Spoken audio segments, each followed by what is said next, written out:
And I get them at the so the carts that I like that have like the actual cannabis derived terpenes reintroduced and shit like that. Dude, they're fucking expensive as hell. They're like $65 to $75 for like a half a gram. You know what I mean? You're not even getting a whole gram for that price. But you know what I mean? For like FSHO, that stuff I can put right in there, and it's half the price. I get 2 or 3 carts out of it. You know what I mean? For the price, and you're getting that full terpene effect as well from that, which they really seem to enjoy a lot more. I don't like those carts that it's just THC introduced into it. You know, it's just like, yeah, it's just a super high for like 10 minutes, and it's just lacking. So. Yeah, no, my little brother, he gets those carts that are just like, like the glow carts or, those things. And right, they always just taste like the damn same thing. Like it tastes like soap and something. I don't know. It doesn't matter what the flavor is, what strain, it never really feels like it's a good, high or anything. It does the job, but it's not great. But it's then, to me, it's like, it tastes like those damn vape things, like the nicotine ones or whatever, the juice and stuff, when they're adding the flavors in there and stuff. And that's not why I'm smoking cannabis, you know? So. Yeah, and I'm the same way, like I said, I like the live resins and the carts, the ones that actually have real terpenes from the plant in them, and they just taste better, they work better, it's better medicine that way. That's like my boys' carts. They're made completely from the shatter, like. He breaks it. Can you guys hear that? It's so great. It's so stable. He takes his shatter and he breaks it into the carts with the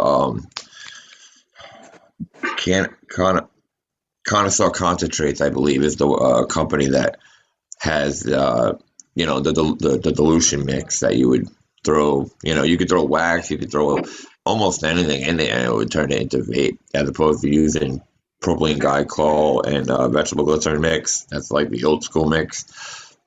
That stuff was great, man. The Connoisseur Concentrate stuff. All you do is take a gram, throw it in, and then warm the stuff up, mix it around, and then the next thing you know, you got yourself some solid ass fucking vape juice. It's like a portable dab. You know what I'm saying? Like, that's a vape concept. It's portable dab, but literally, like, with the stuff I get off my boy, it's literally portable dabbing. Okay, we're live. Hey, I want to give a big shout out to 311 for that mail package yesterday. That shit was crazy, man. Those are some really killer genetics he threw my way, and he just did it out of the kindness of his heart. You know what I mean? That was really super dope. He's a super good guy. He's always getting back to the community, always helping people out. And I just want to give a big shout out to him, making this place a better place for not only himself, but others around him. And it's really super cool. I really appreciate it and respect that. Can we get a rundown of what he got from you? I saw you posted up, and it's like, damn, that looks like some fire you got there. Yeah, crazy. Let me go pull it out. Yeah. Hey, Hype. So I got a question for you. You posted that pink bud. I'm telling you need a damn it pink sniz. It would be fucking amazing, man. That's all I think of when I see it is, I'm like, wow, look how pink and snizzy it is. It was absolutely beautiful. The missus took that shot. She's better with the camera than I am. She was able to capture the color. Beautiful pick. Yeah, I wouldn't want to name the whole strain pink just because some of the other phenos are significantly darker or lighter. But that one pheno, I'm really happy about. I'd like to see it pop up some more. Yeah, it was definitely a beautiful color to that bud. I was just like, wow, look at the pink. That was in your Hash and Got CBD, right? Yes, that was Hash and Got CBD. Yeah, I'm hoping I get one of them pink ones. I'm hoping so hard I get one of those pink ones. Especially since that one seemed to be the yielder. That one's the one that gave me an ounce out of the solo cup. Yeah, I got some of those in yesterday too. Appreciate it, Hype. Got those in, the Canicos, and I'm hoping to get one of those pink ones too. I didn't even know that was a pink variety, so that thing's gorgeous looking. Yeah, it's got some purple in there. The purple kind of popped out more than I thought it would. You know, Hype, just because you're sending me seeds and everybody else is doing wonderful with your stuff, I'm just be prepared. I'm probably not gonna do too spectacular, you know what I'm saying?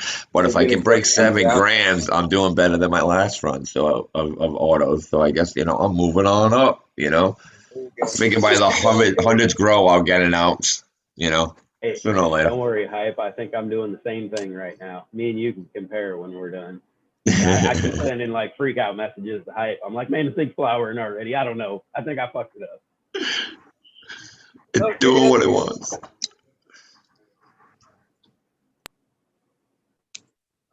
No, just treat it like your other plants. Like put it on a 12-week cycle, veg it with your other plants, transition it with the other plants, flower it for 6 weeks, and then gut it. I treat my plants like hoes during the veg, but then I'm very, very kind to them during flower. So Do it's you sure? Do it. I'll give it a try. Shit. My best yield off of one of my resinados was when I sat there and I cracked its stems and spread it out and did all the things, bent it down, but I was sitting there popping stems and doing all the things they tell you not to do. I had topped it. I got 5.5, 6 ounces off of it, shared in a tent with 3 other plants. With all due respect. All right. So is that what you do with the Canico? You were fucking defoliating and topping and just going I've done at it that way. I've switched now recently just due to time constraints and stuff. I do a lot more leaf tucking than I do actual removal. On Canico, I do find removal a little bit necessary just because some of those big fat leaves want to block stuff out. With Resinado, it's less so because you get those, for lack of a better phrase, sativa E leaves that you can just kind of leave there. It's fine. Now, would it be less stressful for me to cut the leaf away or cut it in half to expose the node below? You have your whole arm cut off or just your wrist?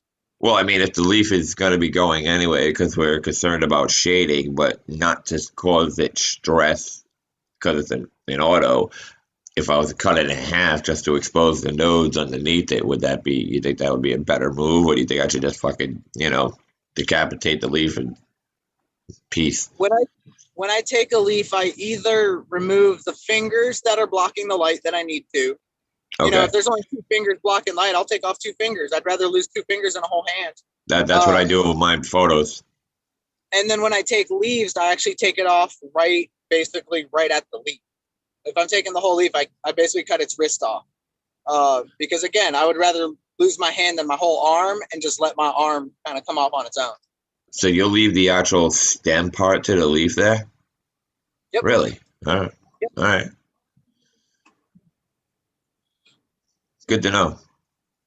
Yep. That's just how I do it. There's plenty of people out there, ripping them off or fully defoliating their plants, and plenty of others out there. I've taken more to just tuck the leaves if I can, because if anything, if I bend it over to the side, then it'll take side lighting then, but it's still being used.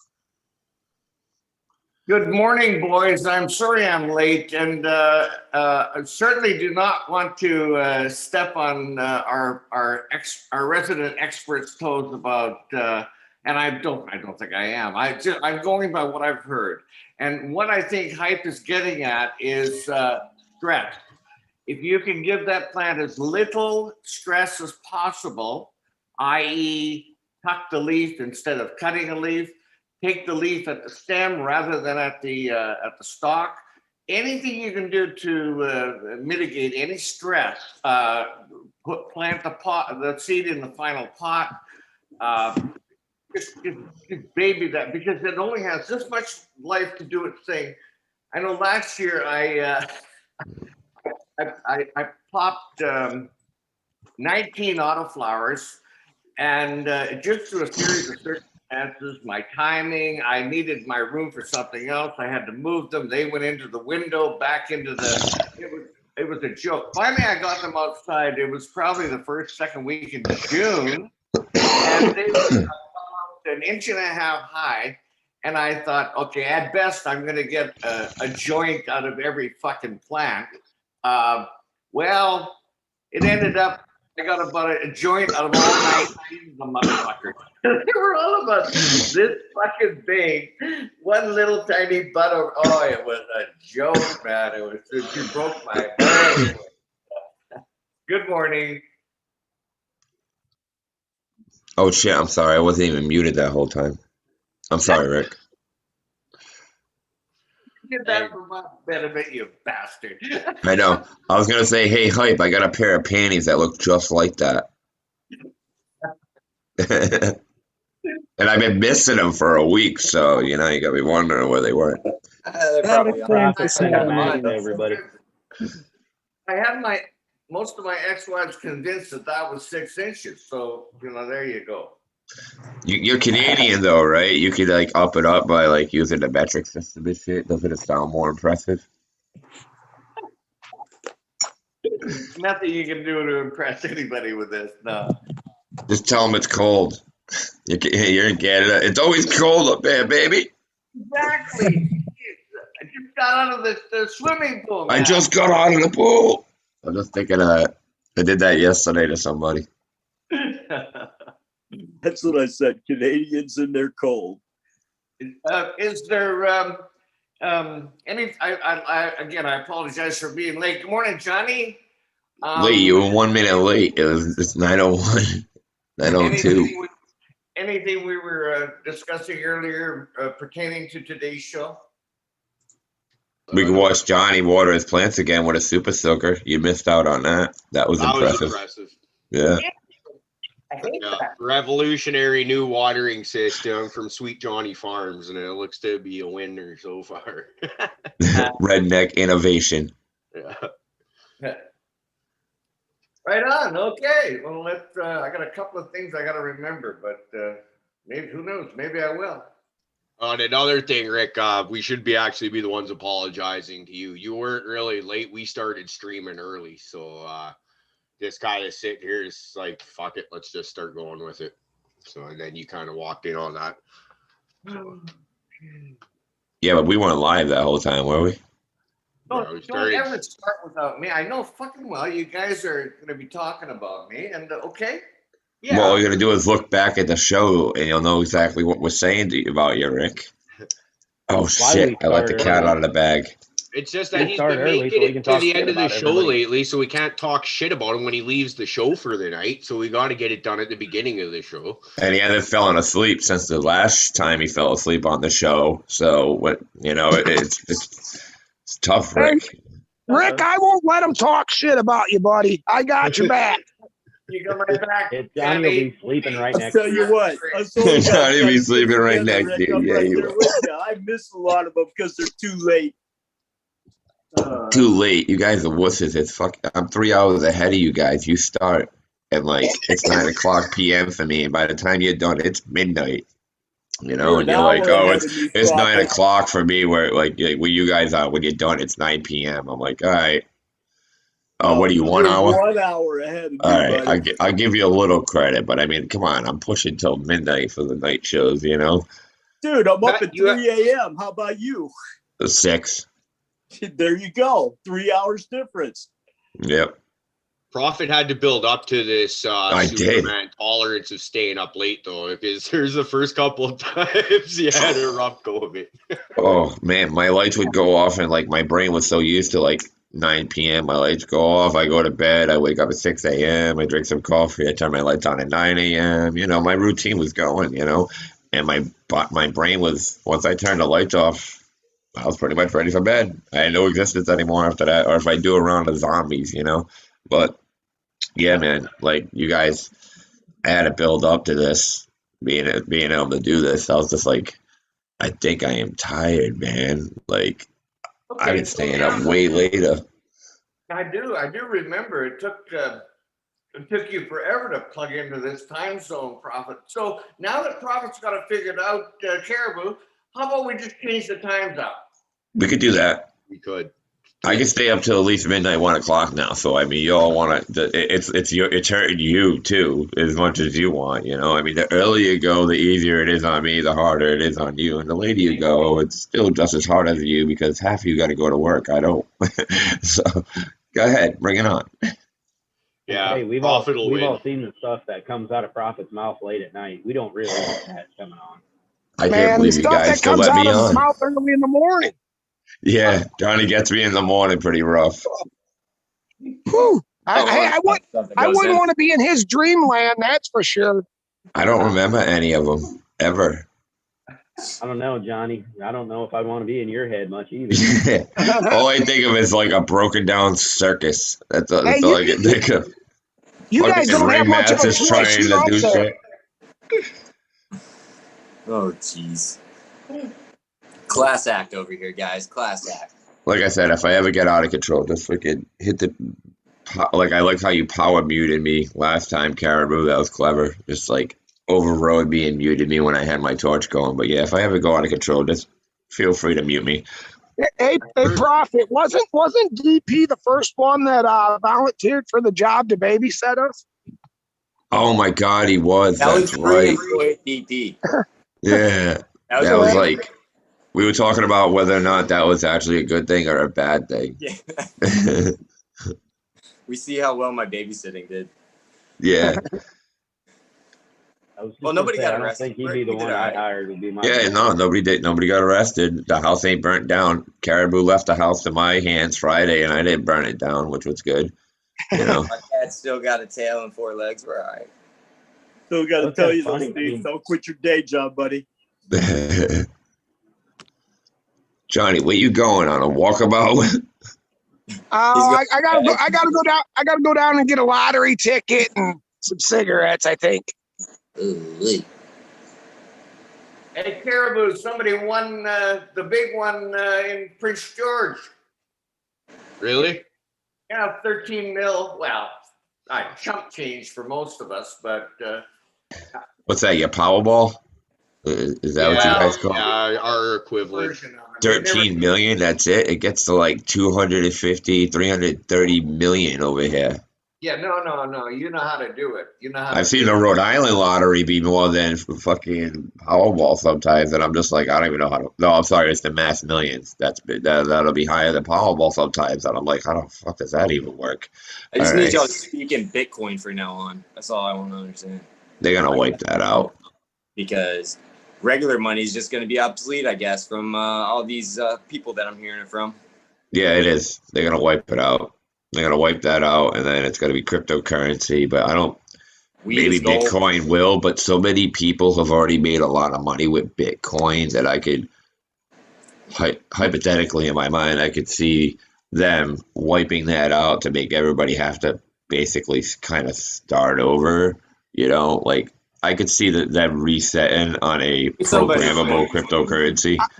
I could see the government taking over that whole thing and That's saying, "Oh no, now this is the way currency is. This is what you're going to do." End of story. Yeah. Nobody learns nothing. I haven't used money in over 3 years. Let's go back to the barter system. I can trade bud. that's I can what trade that's bud what and I do. tattoos. What do you guys That's want? what I do is trade. Ass or cash. And then when hits the fan, I can purify water. I can make water into gasoline. Well, combustible. Gasoline. Yeah, it's called HHO, man. I could turn your car to run off of a HHO and become Think his name a. is profit for nothing? He's It can run off of. It'd be hydrogen, and all it is hydrogen is created when you take distilled water and baking soda and you add electricity through it. And then all we do is take the 12 volts from your battery, we hook it up into a mason jar with a few metal plates separated with metal bolts. You hook the power and the negative wire up through the top part, put the distilled water in, add the baking soda, and the electrolysis that happens there. The gas then has another tube that you put out, which will be hydrogen. It's combustible, flammable, or whatever, but it's not as volatile as gasoline. And if you were to run that in your car would run 100 times cleaner, and you get 100 miles to the gallon of fucking water. Profit. And It is what's 6 the- o'clock in the morning where I am. It is way too early for that kind of talk. Holy crap. I'm man. sorry, Like, dude. I'm sorry. My eyes are spinning like the reels in a slot machine just trying to comprehend what you're saying. I'm just If you like, want to run your house too, I could totally start Dude, he taking reminds me of an alternators. I can start infomercial, taking man. alternators, switch them over, and turn them into generators. You know what I'm saying? Like these are the first things I thought of, like when you know, probably need- 15 years ago, I just started thinking of ways. All right, what does a human need? Water, Take the other one, power, Johnny. Take the gas. other one, man. Okay, well, I need to smoke a joint and wake up so I can comprehend. I'm what- sorry. I'll mellow no, Sunday you mornings go, out. brother. This is some good shit. I'm just going like, what the fuck is he saying? But I like this stuff. Go on with it. I'm gonna smoke a joint and wake up. Well, I should blaze too, so we'll mellow it down, yeah. But yeah, I could turn. It can be water can be turned to viable. Like I don't want to say gasoline because it's not gasoline. It burns cleaner. Your car would be cleaner. There'd be no carbon built up in it because there is no carbon. You know. So I mean, actually, I don't know if you guys got it up in Canada or whatever, but we actually got gas stations that are starting to become hydrogen gas stations for cars to be that are getting converted over to hydrogen now, you know, because it's an economic or energy save. Very nice, Caribou. Freaking, it's you know, it saves as opposed to gasoline. You know, it's not a fossil fuel. But yeah, there's actually gas stations that are starting to add hydrogen pumps. You know, so you know, So what's stopping us from going further with this technology? Why don't we see? It's very expensive to. no, they won't make nearly any money. If I took a gallon of dollar distilled water and a dollar box of fucking baking soda and some metal and the electricity off my battery and I get 100 miles to that gallon, you know, there goes the gas fucking situation. Who needs it? You know? Yeah. Yeah. Producing power and energy out of nowhere has just been something that's always fascinated me. You know what I'm saying? Like, I grow and I can't grow indoors without power. So the concept of, well, if the power goes down, how can I keep growing? You know, and then of course there's water, and for naturally for an individual needs water. So like, I got really obsessed with learning how to distill water, desalinate water. You know, I could take fucking ocean water, turn it clean. Hell, give me a pile of your piss, I'll fucking make that into clean water. You know, like it doesn't matter. You can distill anything and get clean water out of it because you're distilling it and collecting the vapor, and it's clean. Yeah. Yeah. A little bit of a segue to growing. When you dehumidify your air, you're basically distilling the water, correct? Well, you are, but it's called gray water. You talk about using a machine like a dehumidifier and the water that's collected in a bucket. It's called gray water. Wouldn't recommend drinking it, but you could distill it and it'd be a lot cleaner than some of the other water you may collect. But yeah, I wouldn't recommend feeding that to your plants or anything like that. Or drinking it. It's known as gray water. Because I was curious about that myself. I'm like, shit, I'll suck water right out the air. I could distill it afterwards, but I wouldn't recommend, you know, taking your tray out, fucking drinking it. Not 100% sure what's in it, you know. Basically, that water is the same thing as like your distilled water and everything, except since there's no heat or anything, it's very susceptible to bacteria and shit that's in the air. Whatever's on your coils that condenses it down is going to catch on to that water. So Yeah. it's very iffy if you can use it. And since it's basically, you know, pure water, it wants to attract anything it can, and it's going to do it as quickly as possible. So you don't really want to use that water because it will eventually bite you in the ass. I mean, if it's a life or death situation, I'd drink it. You know, if that's what you're talking about. I've never drank it, but well, don't unless you need to. It's like drinking out of the toilet, man. Don't do it unless you need to. But I tell you what I have been doing is I've been giving it back to my plants for a year and a half now. I mean, all I've seen over the last year and a half is improved results.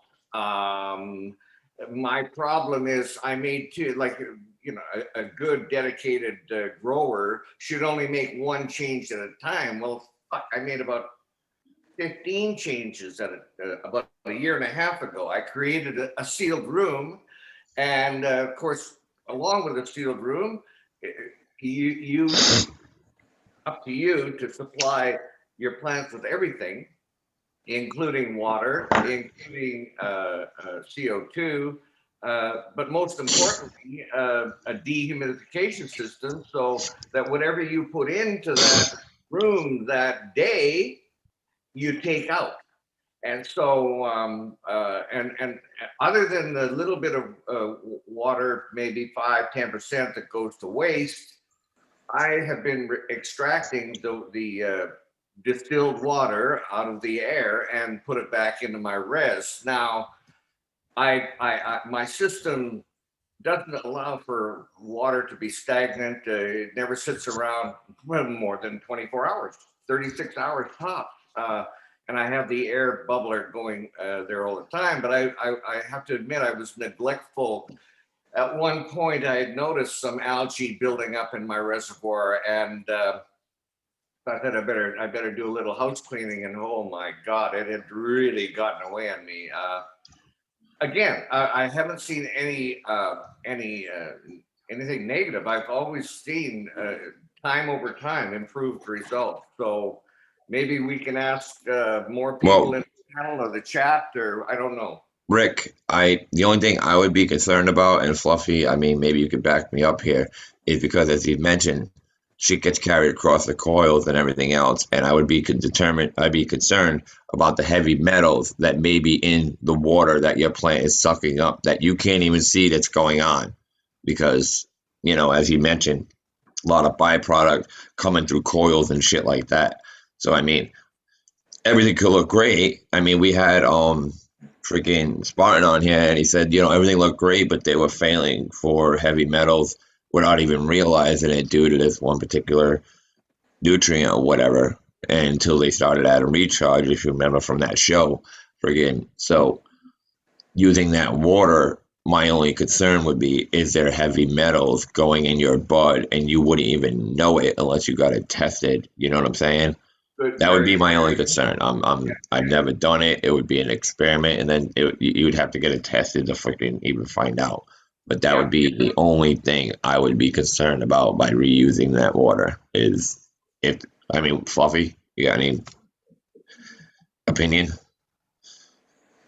There's a lot of reasons I wouldn't use that water, but I mean, I've heard of other people doing it.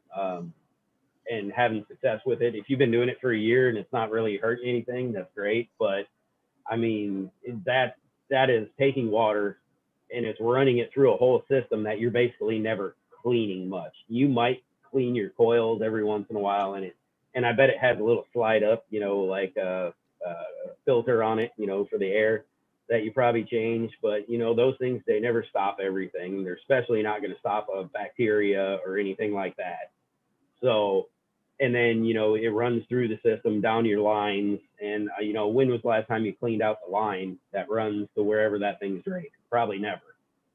So, you know, you have all that built up. Yeah, is there mold in that line?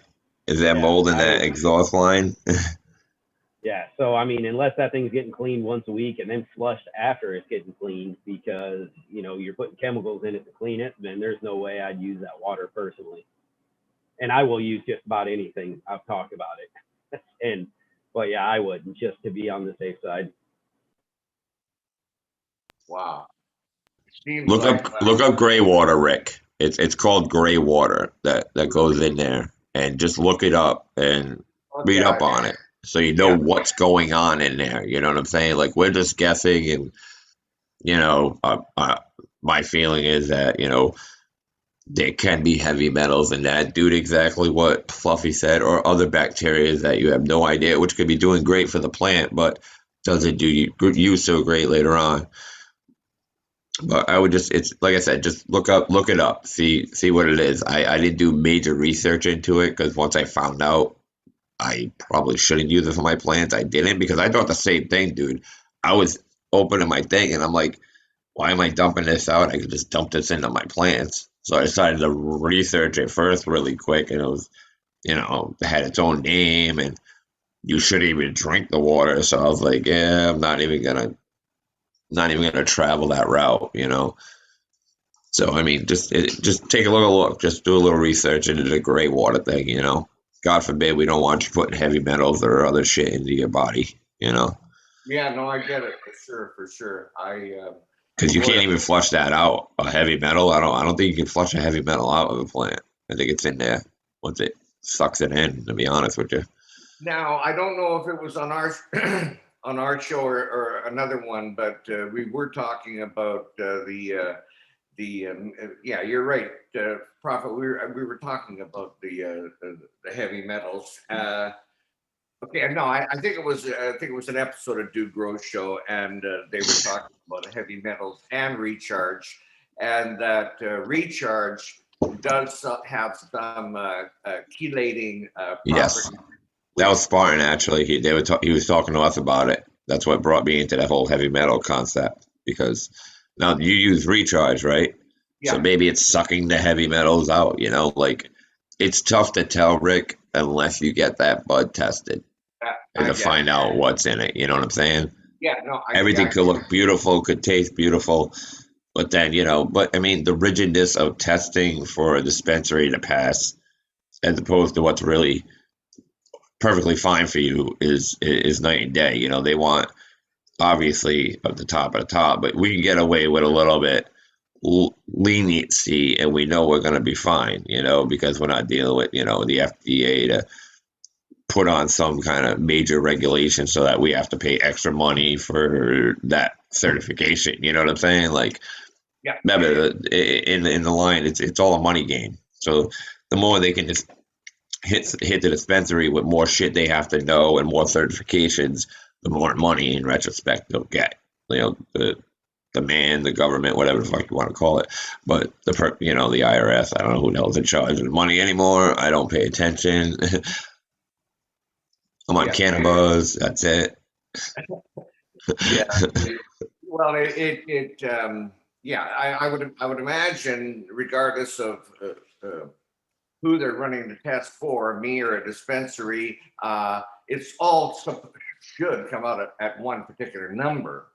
And then I just have to determine if that number is acceptable to me or a dispensary or what have you. Yeah. Yeah. I mean, keep in mind, in America, there's fucking heavy metals in our faucet water. Yeah, no, So I mean, like they said, lead is a big one, and that's that and fluoride. That's like one of their favorite shits to put in water, over here. So yeah, you're right. They just they do everything and they possible to fuck up a medical cannabis user, and they still throw that stigma to whatever cannabis you goddamn hippies you attitude. But one day it'll change. In the meantime, fuck them all. But I will. I'll have it tested, and Rick, it have you just seems like, meditated this oh morning? my God! I mean, it's I feel guilty sometimes watching the waste come out of my my RO system.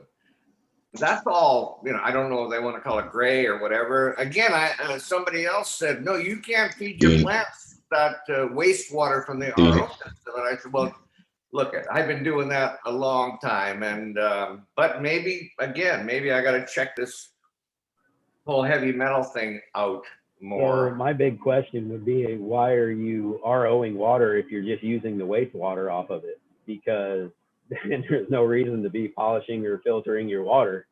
You're just throwing what you're not supposed to be throwing in your plants back into your plant. Okay, I'm ROing the water that comes out of my tap because of all the shit that's in my coming out of my tap. That goes into my reservoir. I mix up my nutrients, and then I give them to my plants, and then the dehumidifier takes the water out of the air and puts it back into my reservoir. So I only RO it once, but like if I put in 20 gallons in a day, I'm going to get back 17 or 18. I Rick, thought I why heard you RO? say that Go ahead, you were Fluff. using Sorry. the wastewater. Yeah, Yeah, I but why thought RO your water to get rid of the metals when you're just putting wastewater into your plant from your dehumidifier? It just seems counterproductive. You might as well disconnect the RO system, save yourself the money on the water, and just water.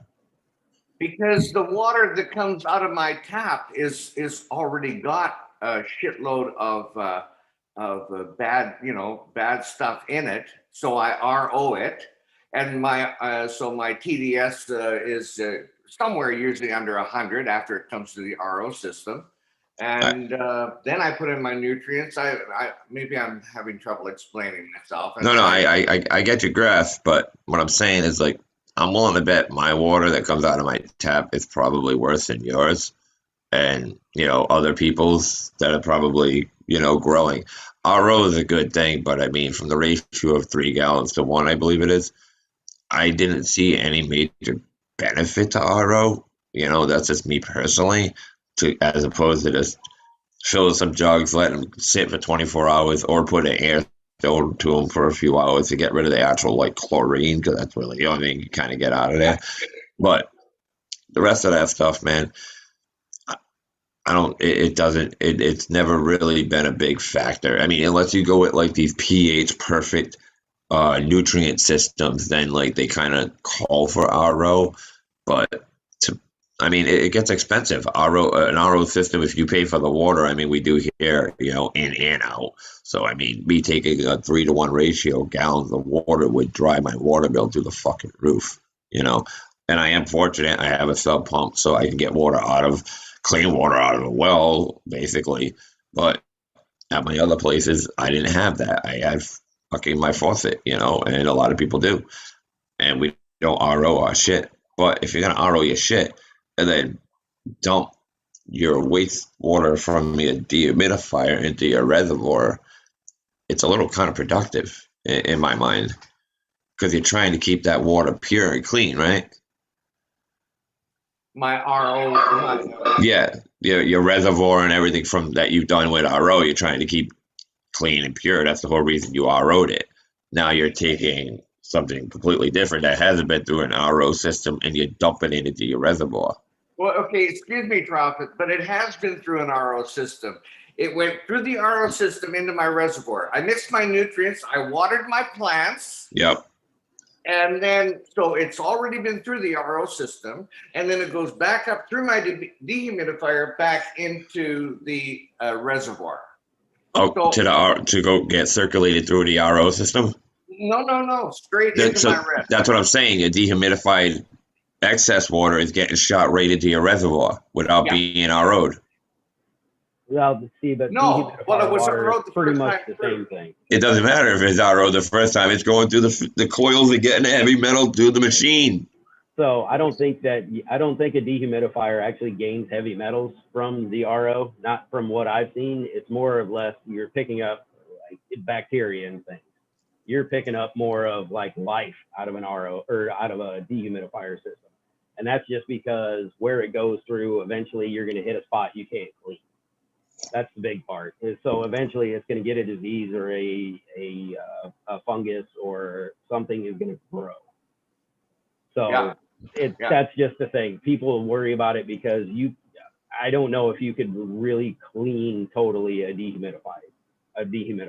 No, maybe you can, but yeah, no. And I had another experience that I really confused me because I, in addition to the my air conditioner, I have a chiller that I used for a backup in case there's anything goes wrong with my AC. And the chiller, the water runs through the chiller, a series of coils past a fan, and then the fan blows the cool air into the room. And then the other water just goes straight out. I noticed that the tray below the chiller, it was leaking, and so I took it apart and discovered what I would perceive, and they told me that it was a stainless steel sheet, but what I perceived like corrosion. It looked like corrosion. And I thought, well, wait a minute. This is distilled. Any water that comes through those pipes is distilled. So why would it have corrosion? But now I'm thinking it comes through the copper, and I guess it's picked up by the copper, drops onto the tray where it is corrosive. Anyway, I just want to throw that out. But Johnny, did you have some thoughts on the subject? Oh, you had your thumbs up there a while ago.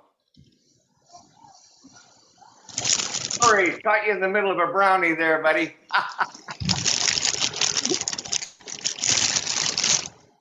No, I was just agreeing that I was going to paying for water out of the machine at the grocery store, and then I pH my home water, and it's only at 6 coming out of the faucet, and I let my water sit for about 2 weeks before I use it, let that chlorine and everything kind of burn off. And that's all I was agreeing.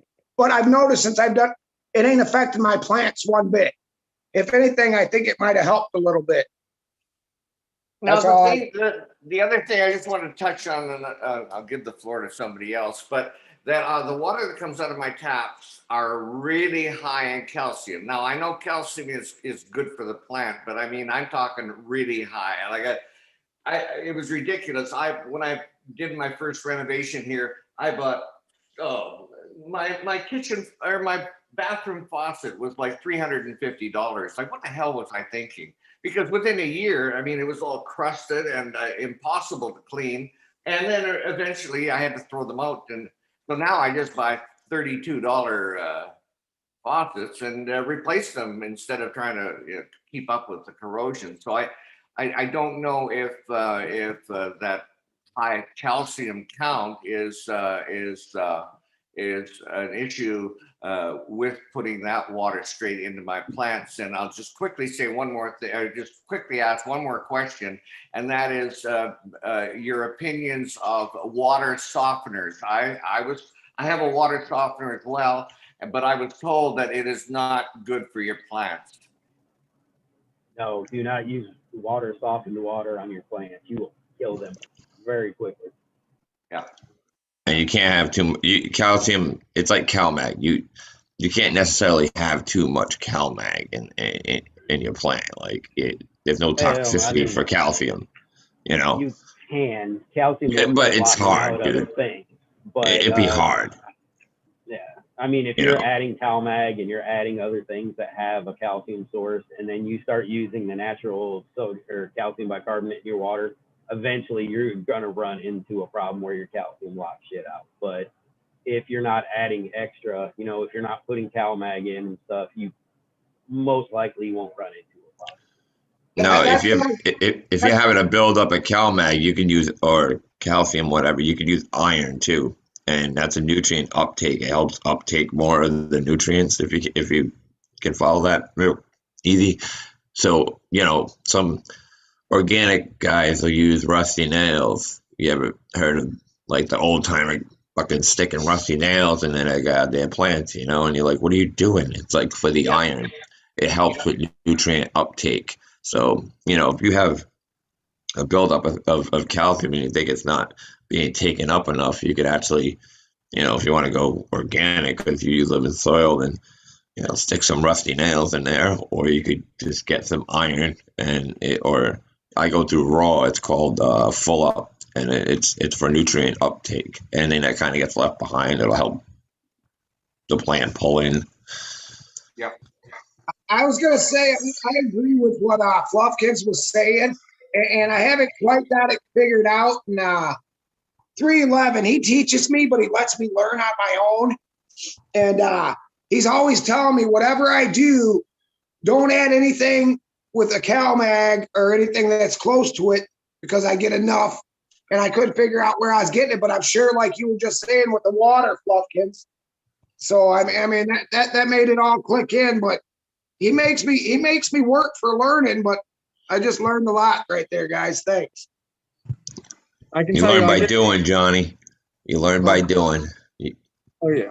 I get the I- calcium you're issues just because I don't filter my tap water, and I've talked about it on the show before. It comes out at like 500 ppm and like 8.5 pH. So I pH it, but I don't filter it, and I know that a lot of that is calcium. I don't very much have to add it. If anything, I need to add magnesium. If I add anything over like a 10% dose, I immediately start locking out my potassium. Well, that's good to know. Yeah. See, learn something new every day. Yeah, I think it was in chat. I was just here looking, and like it was, I believe it was 311 was talking about, he's only got like 285 on his water, and he was saying, I think he was saying he filters it. I mean, at 285, I wouldn't even be filtering water. I'd just be letting it sit and bubbles, to get the chlorine out. I wouldn't filter nothing. I'd keep all of that. That'd be ideal. I haven't tested my when water. I TDS my water, it's like 850 or something. Like, I don't even know how our water is like legally okay, to be honest with you. So I RO my water because they got water coming out of the pipes in Flint. So I mean, they'll let water come out anywhere. Oh, truthfully, it's embarrassing to realize in Canada, a great percentage of the population, they still have to boil to this day. They boil their water every single day. They do not have drinkable water in communities in Canada. You can go to the doctor for free if you get sick, though, from your drinking water. Well, that's a plus. Big trade-off. They need free insurance because I've watched the Red Green show, as I mentioned, and if there's other people that are really like that in Canada, I can see why they give you guys insurance. Hey, shout out to Uncle Rick for bringing that up, though. Awareness is key. Awareness is key. Nobody can do anything without it.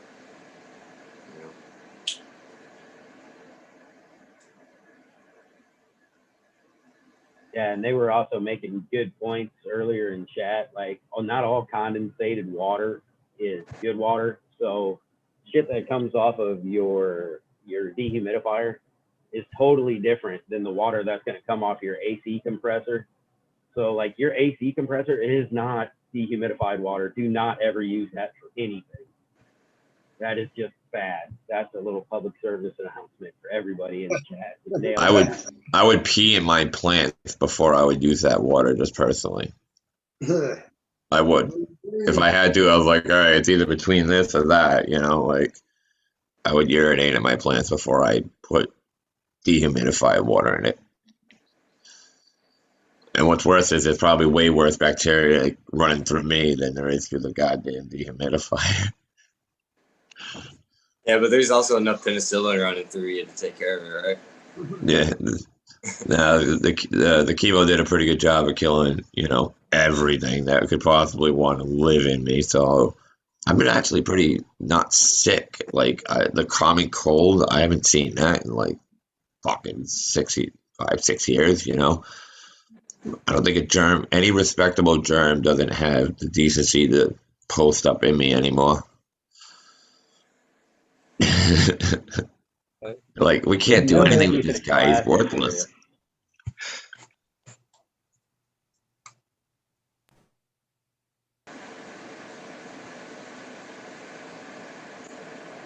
What's everybody got going on in their grows right now? Well, you guys know what I got. 2 headbands and a coffee that are in flower. I haven't even made it to week 2. I'm just sitting here going like, come on, like, what the fuck? And then what's crazy is like you get to the middle, you get excited, you get near the end, you're like, yes. And then you're like, oh, I got to trim all this shit. Fucking bag. Fuck. Damn it. Like it's so bittersweet, and it's so hard to explain to somebody that isn't a grower, because like when they come in and they see all the buds growing, they're like, this is magnificent. You're like, yeah, but I gotta trim that shit, and you have no idea. There's still a lot of work to do, man. Oh yeah, but do you remember your first trim or the first couple of trims? I mean, oh god, yeah. And there was so many plants, it was ridiculous because I got so I was allowed 24, and then my my best friend was he's the one that got me into it. He had his place and we had another 24 over there. So we partnered it up and did our thing, dude. Oh my God. Like, I had to get some help from friends. You know, there was like 5 of us down there for a week, fucking chopping and trimming. And yeah, it was pretty momentous, especially when you go from that, like nothing and like the whole taboo of growing and shit. And now you're cutting down and trimming and shit and growing your own bud. And like the whole time, my life is like, you know, you want to stash a dime up your ass if you got pulled over by the cops because they would they'd drag you to prison for it, or at least at a police station. If you had a record, you were going to prison. But you know, you're sitting there the first time, it's so taboo, man. When I did it, it was just like I felt like I was doing something I wasn't supposed to, even though I had a fucking license in my pocket saying I could. It took a little while that I could ride around with it, like 2 ounces or whatever, 2.5, and it's just like, this is so weird, man. You know, like the cop pulled me over the first time that I had it and shit, and I'm sitting here thinking about where I should just stash this fucking thing, and then like in the back of my mind, it's like, hey man, you got a card in your wallet? And I was like, oh yeah. All right, so I took out my wallet and I'm like, I got this and this, and he's like, you're good to go. I was like, wow, dude, wow. You know, after so long of being handcuffed in that position, it's just, have a good day. It's like, what?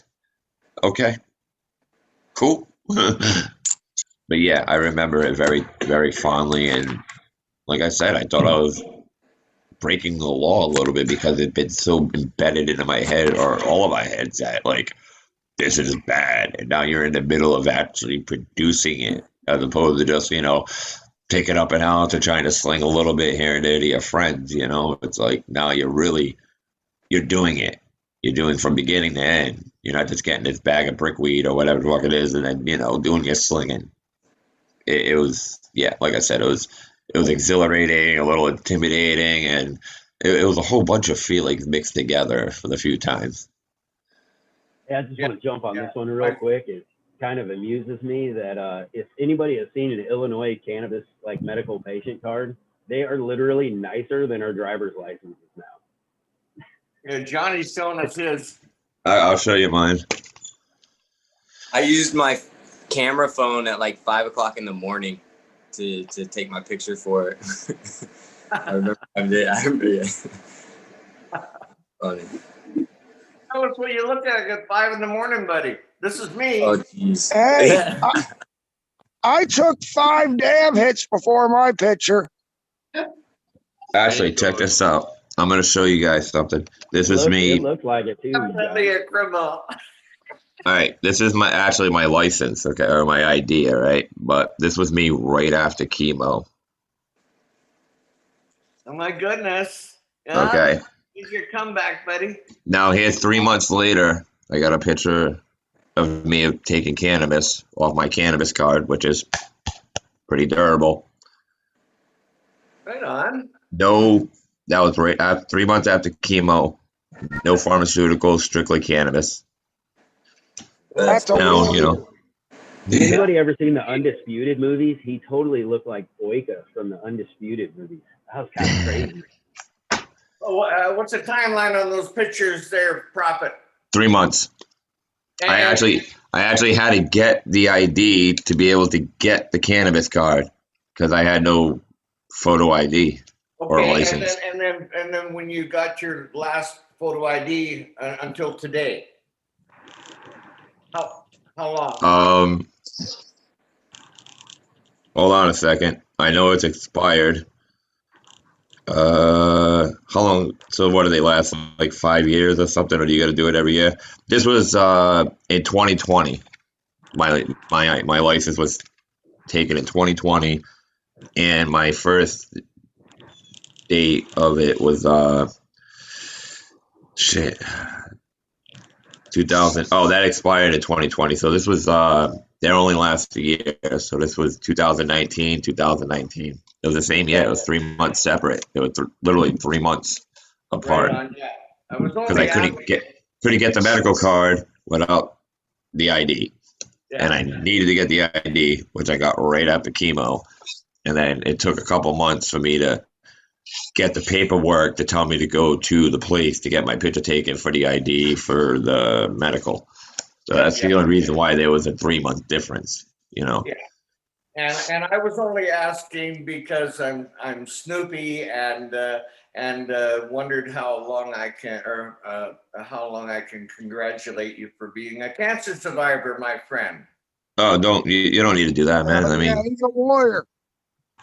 I told you guys before, I'm too stupid to die, and if I was, I'm too dumb to stay down. You know what I'm saying? Like, but no, I try to push people getting off of pharmaceuticals, honestly, as much as possible. When, especially, after they get their chemo and stuff.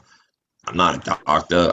Maybe it just worked for me, but I see the genetic destruction going on when it comes to pharmaceuticals. Being a recovered drug addict as well, you know what I'm saying? I know what those things can do to you in the long run, and the way that I rebounded. And I mean, granted, I still have stage 4 cancer, but I mean, I've been living with it for almost 5 years without a problem. Like I don't even think about it. If it wasn't for the port still in my chest, I forget I even had it.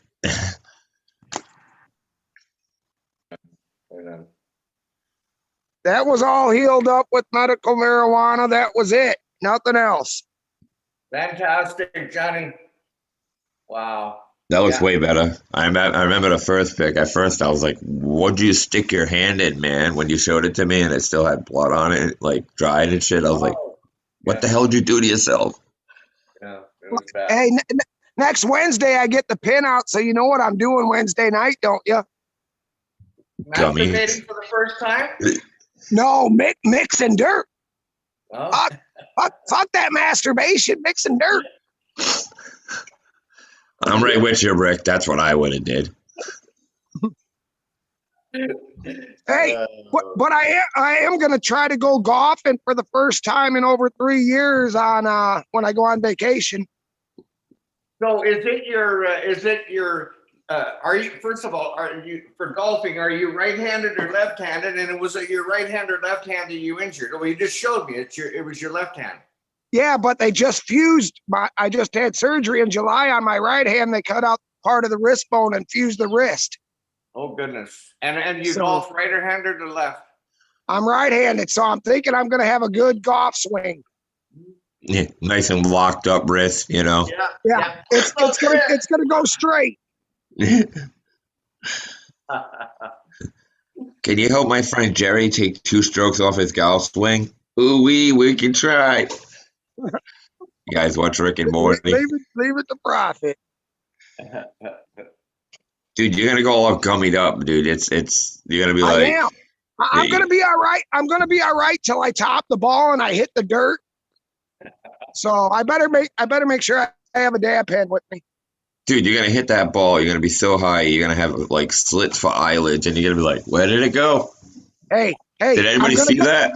I'm gonna go live on my first swing, so I'll let y'all know right before I do it. Nice. Johnny, I'm pretty sure you go live for like the first thing of everything you do every day. Well, I have so much fun, and I want to share it. All I got is Axel, and that fucker won't talk to me. All he does is bite me or take my smoke. That's so funny.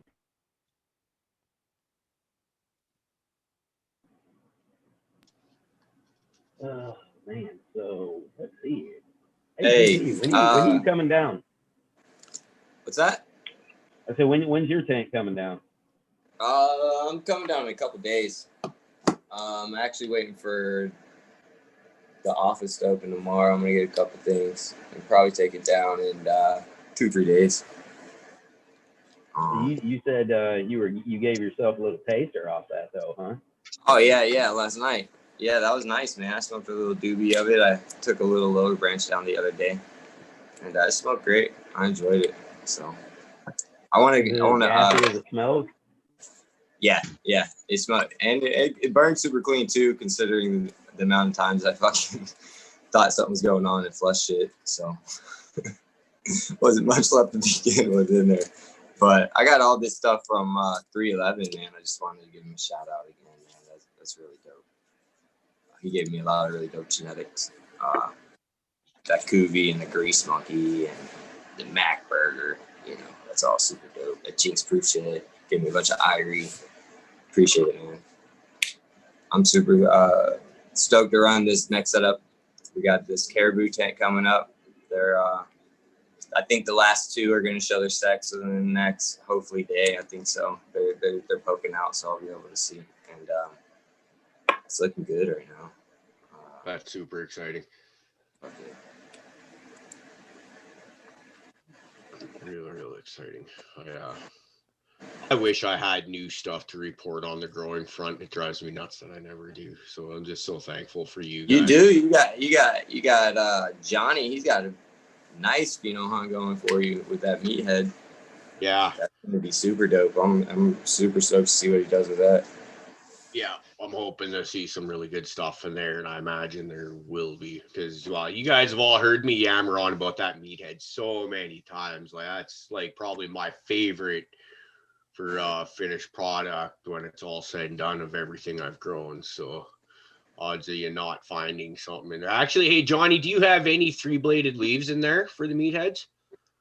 You know what? I honestly haven't even looked because I'm waiting for my brother to get the room done. I keep teasing him I'm gonna just plant him in the backyard, but he'll have the room done Tuesday, I think he said. I haven't looked at him. I'm gonna go down and take a better look at him. I stay real busy with what I got. You know what I mean? Yeah. So what? I just been making sure they're getting fed right and everything. I mean, they're growing. I told him, I said, man, they're ready to go out of these solo cups, but I ain't got room to have them transplanted here. So we're rushing to get that room done, but it's unreal. The growth is unreal. I mean, I'll go down there 5 minutes later. I'll go down and it's like, man, that thing grew a half an inch, quarter inch. Look, man, look at it just reaching. And I'm excited to see. I'm excited to see it. I like to hear that. And they're going under two 1,000 watt HPS. Okay. So, and it's going to be I think he said 8 by 16 room, something like that. So we got lots of space. That's exciting. I'm very excited. Yeah, can't wait to see how those turn out. That's But I'll check for that 3-leaf blade after the show and let you know, man. yeah, because that's going to be your meathead dominant one right there. I can tell you that much. If because it's like the actual meathead mother is like, you've heard me say this before, but it's like, just very lanky and with internodal lengths, and then just 3-bladed leaves. Like, it's hard not to miss. So 311, write that down. 311. hard to miss, I should say. I saw that post the other day of that guy who writes reminders on his hands with Sharpies. And I'm trying to think of how many pants that have like Sharpies lined on the pocket for me sticking my hands in there. It's so difficult. I used to do that shit all the time. Then I look down, I'm like, damn, what do those initials mean? Yeah, I forget everything. But no, that's good to know. We got 46 of them popped. We're going pheno hunting. Is that all those are meathead crosses, or is that a bunch of stuff in there? We popped all of our meatheads together. Okay. Did you guys have 2 different crosses in there? Mine was, his is different than mine. I think his was a different number than. I'll have to go back and look. I still got them saved. But we're just going pheno hunting, and I'd rather do it like that. You know what I mean? And then we'll pick out the next one that's close and do it just like that again. Yep. That way we can get a good look at all the genetics and see what you're doing, how we're doing. Yep. I think, but what I'm seeing so far, I'm loving it. Yeah, this is great. Yeah, if I remember correctly, I think one of those meathead crosses is from my ChemDog Afghani F2 run. Took the pollen out of that male. And then the other one, I think, is White Widow Afghani from the F1s I popped to make F2s. So it's, this could be really interesting what goes on there. be interested to see the differences between the two different crosses, but the same mother. Yeah, and I'm thinking about I might end up keeping a nice, pretty female and end up throwing her outdoors just to see the difference between the outdoor girl and the indoor one. You know, I like to experiment and have fun. You know what I mean? Yeah. Yeah. Yeah, I wish I was in a position where I could do an outdoor grow, but it's just not feasible, unfortunately. So, but it'd be just because you see pictures of these people like growing like pretty much trees outside, and it's just like, man, that just looks awesome. Where they're using basically like fences for a scrog to separate it all, and you're just like, oh, like, oh, yeah, exactly, Prophet. Like, yeah, one day I'll get there. That's the dream.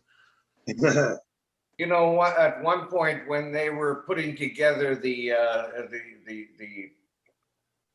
laws for legalizing recreational cannabis in Canada, they were suggested that the plants could only be grown to a certain height. I think it was 40 centimeters or 3 feet. You couldn't grow a plant more than 3 feet. Well, how Is that veg or flower? Didn't matter. Is that veg flower? Like in Didn't general, matter. it can't be higher than 3 feet. Yeah, it When didn't it's matter like- which phase it was in. It at could any not be point when taller it's than 3 finished, feet or 1 it meter. I would be so screwed. I would be so screwed. Yeah, I'd well, be still all right with anyway, that. they did away with that law. Now you can grow forward plants outdoors, but you have to ensure it's not near a school, a couple of other playgrounds. Yeah, we have that. Not near a school. If you're near a school, you're fucked.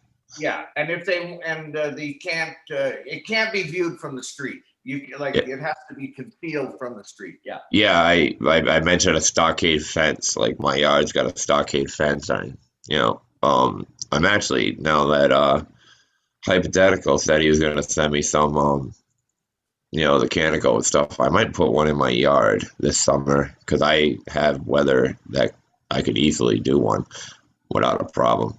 Oh, I know. I jumped in the chat real quick. There's a shitload of people in there running, talking. But I wanted to say Hurton was mentioning the fact that you have to have CalMag in balance, which makes perfect sense. I just never ran into the issue of too much of it because my nutrient line, the mix, has it in it.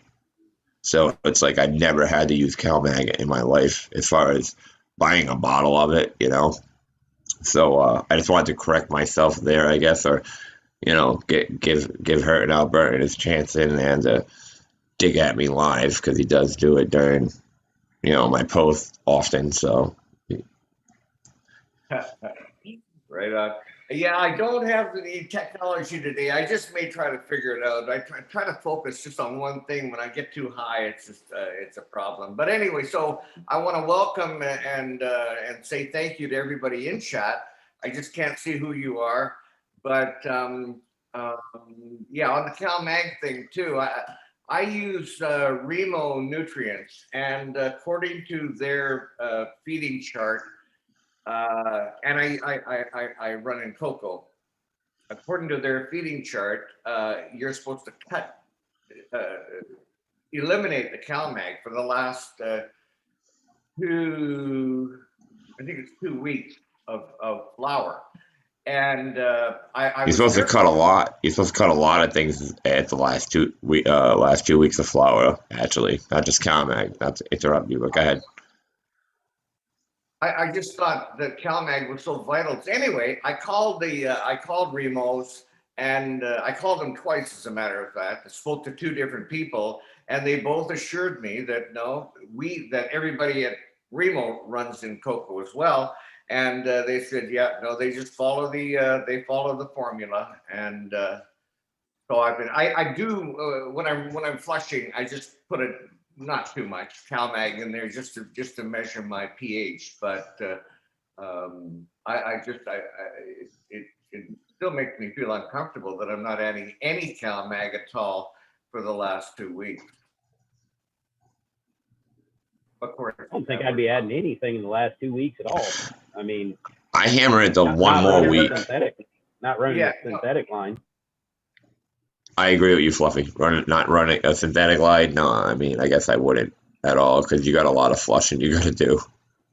Well, I flush for 10 days, and of course I eliminate. That's why I flush, to eliminate all the whatever build up and So the reason they're wanting you to like cut out the CalMag early is because, from my understanding, the cocoa definitely likes to soak up the CalMag like a bunch and hold it inside of the like fiber of the cocoa. And calcium is a major component to getting nutrients to your plant. So having the calcium there will drive like your nutrients over to the plant. That's why when you have CalMag deficiencies, it looks like all kinds of things a lot of times because you're getting weird nutrients like coming in and out. So cutting out the CalMag early makes sure that you can flush it out of the cocoa, so it's not helping driving more nutrients that you're trying to flush out of your system. Okay, hey, thank you. Thank you. That makes sense. Fluffy, I got to tell you, there's times where I see you in chat and you're not here in Zoom, and I really miss you. But anyways, there's two things that I wanted to discuss with you, because I'm not capable of chatting and Zooming at the same time. But at one point, I did glance down when you were in chat, and you had typed, well, I guess I'm going to have to teach Rick all about osmotic pressure. So I do have another question about recharge, but can you please explain osmotic pressure to me?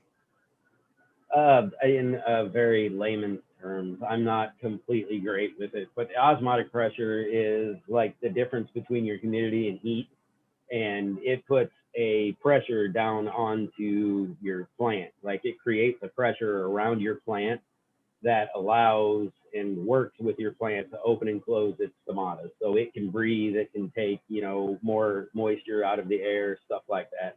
So the osmotic pressure is created by, your DPD kind of. So it's the heat and the humidity working together to create that pressure. Hey, DP, have a great one. But so that's what osmotic pressure is. It's not in the root zone. It's not water. It's the actual like pressure that heat and humidity creates in the atmosphere around your plant.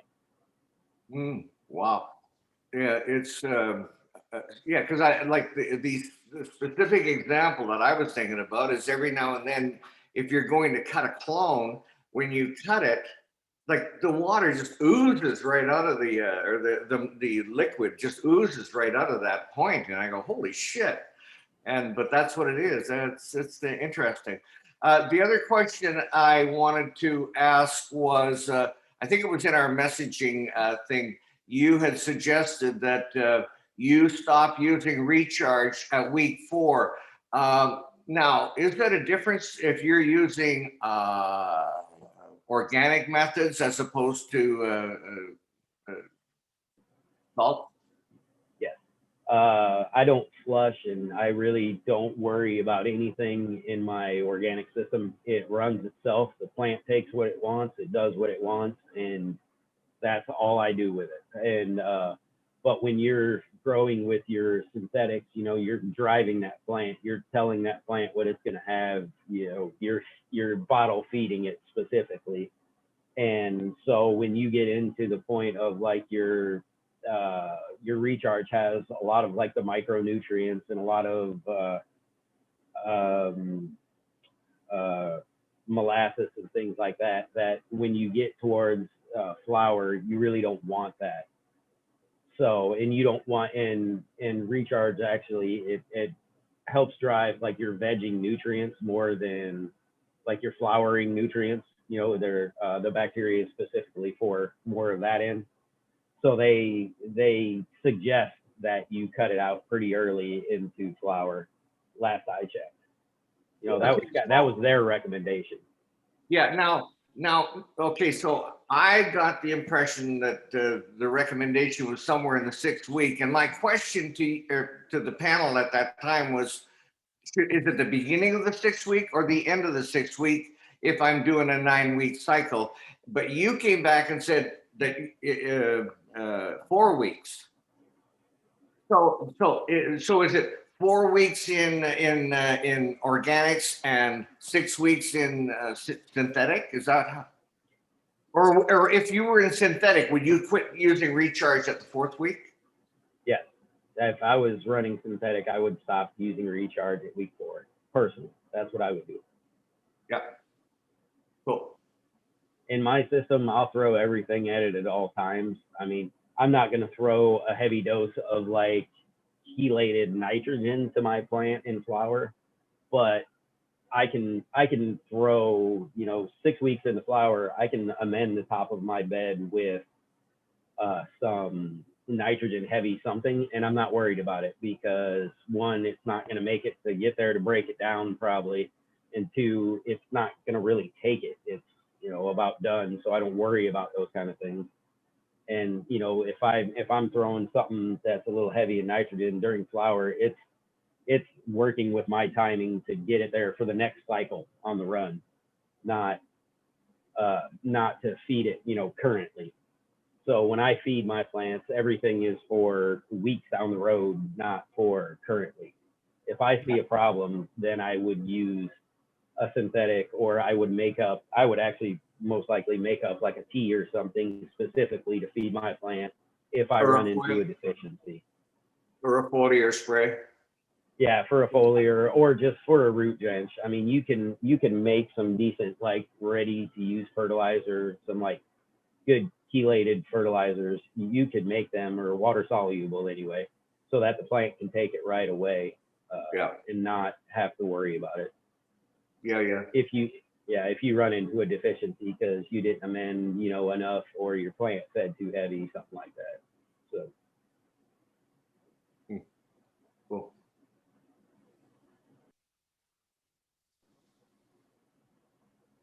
What else you got? Okay, one small. I was just in the middle of going from my bong here, but I just wanted to mention one quick thing about.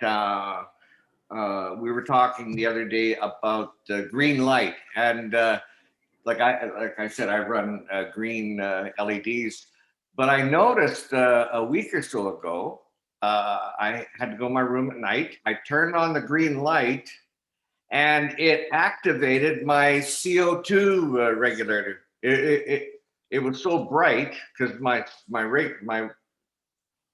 CO2 is not supposed to go on when the lights are off, and I walked into the room and I could hear it. Walked by the tank and I could hear it running. Yeah. So you got to think about that if you are going to run an LED green light in your grow area. Now I'm going to have a hit. It looks like over here in chat they were saying it looks like Lobster was talking about the recharge, I think it was, and they said that they are now recommending week 5 for that.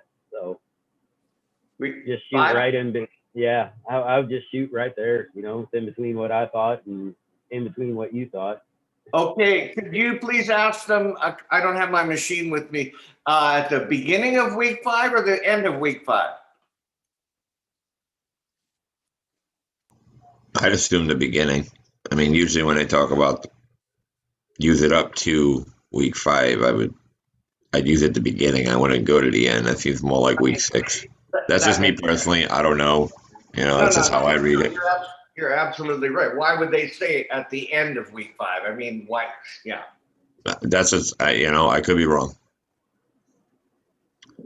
In chat, it looks like Keeper was just wondering how I treat one plant in no-till bed. I don't know quite what you mean by how do I treat it, but I mean, give me a little bit more of a idea of what you mean, and I'll let you maybe know. Amend it. How do you amend a no-till bed? Bed for the whole soil. Like I don't amend for a plant. I amend for the amount of soil that's in the bed.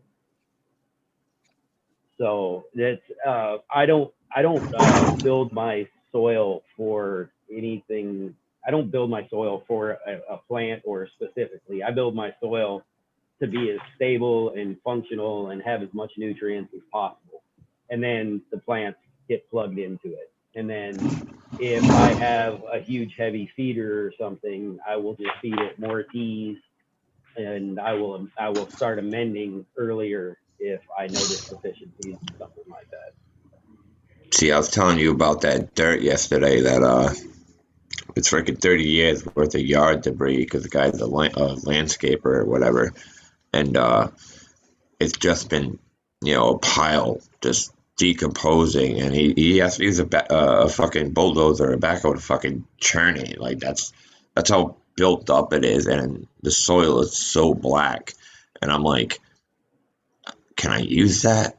And that's why I asked you, and you were like, oh, you're gonna have to do like 1/3 of it and then start amending it, and I'm just like, all right, now you're speaking. Okay, I need a bag of this, a bag of that, like sprinkle fairy dust. I'm like, I don't know. Now you're getting a little too much work for me, man. But I want to try it. Optimally, I would do it the way I told you. That would be my optimum, and then I would run that I'd put that in a 40-gallon pot the way I told you to build it, and I'd run that for like 4 cycles. I mean, that would be a thing. But I have an unlimited supply of this shit. Like, when I say this, for what you're doing, I would just I would add that to your soil on a regular basis, and just add 1/3 of that to your normal soil mix that you're using. I use cocoa the same way you normally do. I use cocoa. You're saying throw it in with the cocoa? I can throw it in there. You ain't gonna hurt nothing. Yeah, would I be able to reuse? I reuse my cocoa though. Did I get away after putting that shit in there? I can fucking reuse it. Absolutely be fine doing that. It ain't gonna hurt nothing. I use. All right, I'll give that a try. I'll at least try it with one plant just so I don't kind of risk the whole farm, What you're gonna notice is you'll have something. It might. If you treat it the same way as you treat everything else, you're just going to have a bigger, healthier plant because you're going to have a little bit extra in there that it can work and get the extra diverse microbial activity from what's in there. And then the organic matter that it's gonna start to want to break down and take that on its own. So it's going to be like using an amended soil while still feeding what you're feeding. It'll be all right. I'm intrigued. All right, cool. I'm gonna check that out. I'm gonna do a side by side. I'll do a side by side with it and without it. I'll start 2 clones. I got them ready right now. I'll stick one in that dirt, one into my regular cocoa, and see what happens. What were you saying, Hype? Oh, I'm saying I actually do that for my seeded plants. Is I actually throw in. I've got a bag of Coco Loco that I use just because they've got a little bit of something in there already. And I'll mix that in with my regular cocoa and a bunch of perlite, just because it's heavier anyway.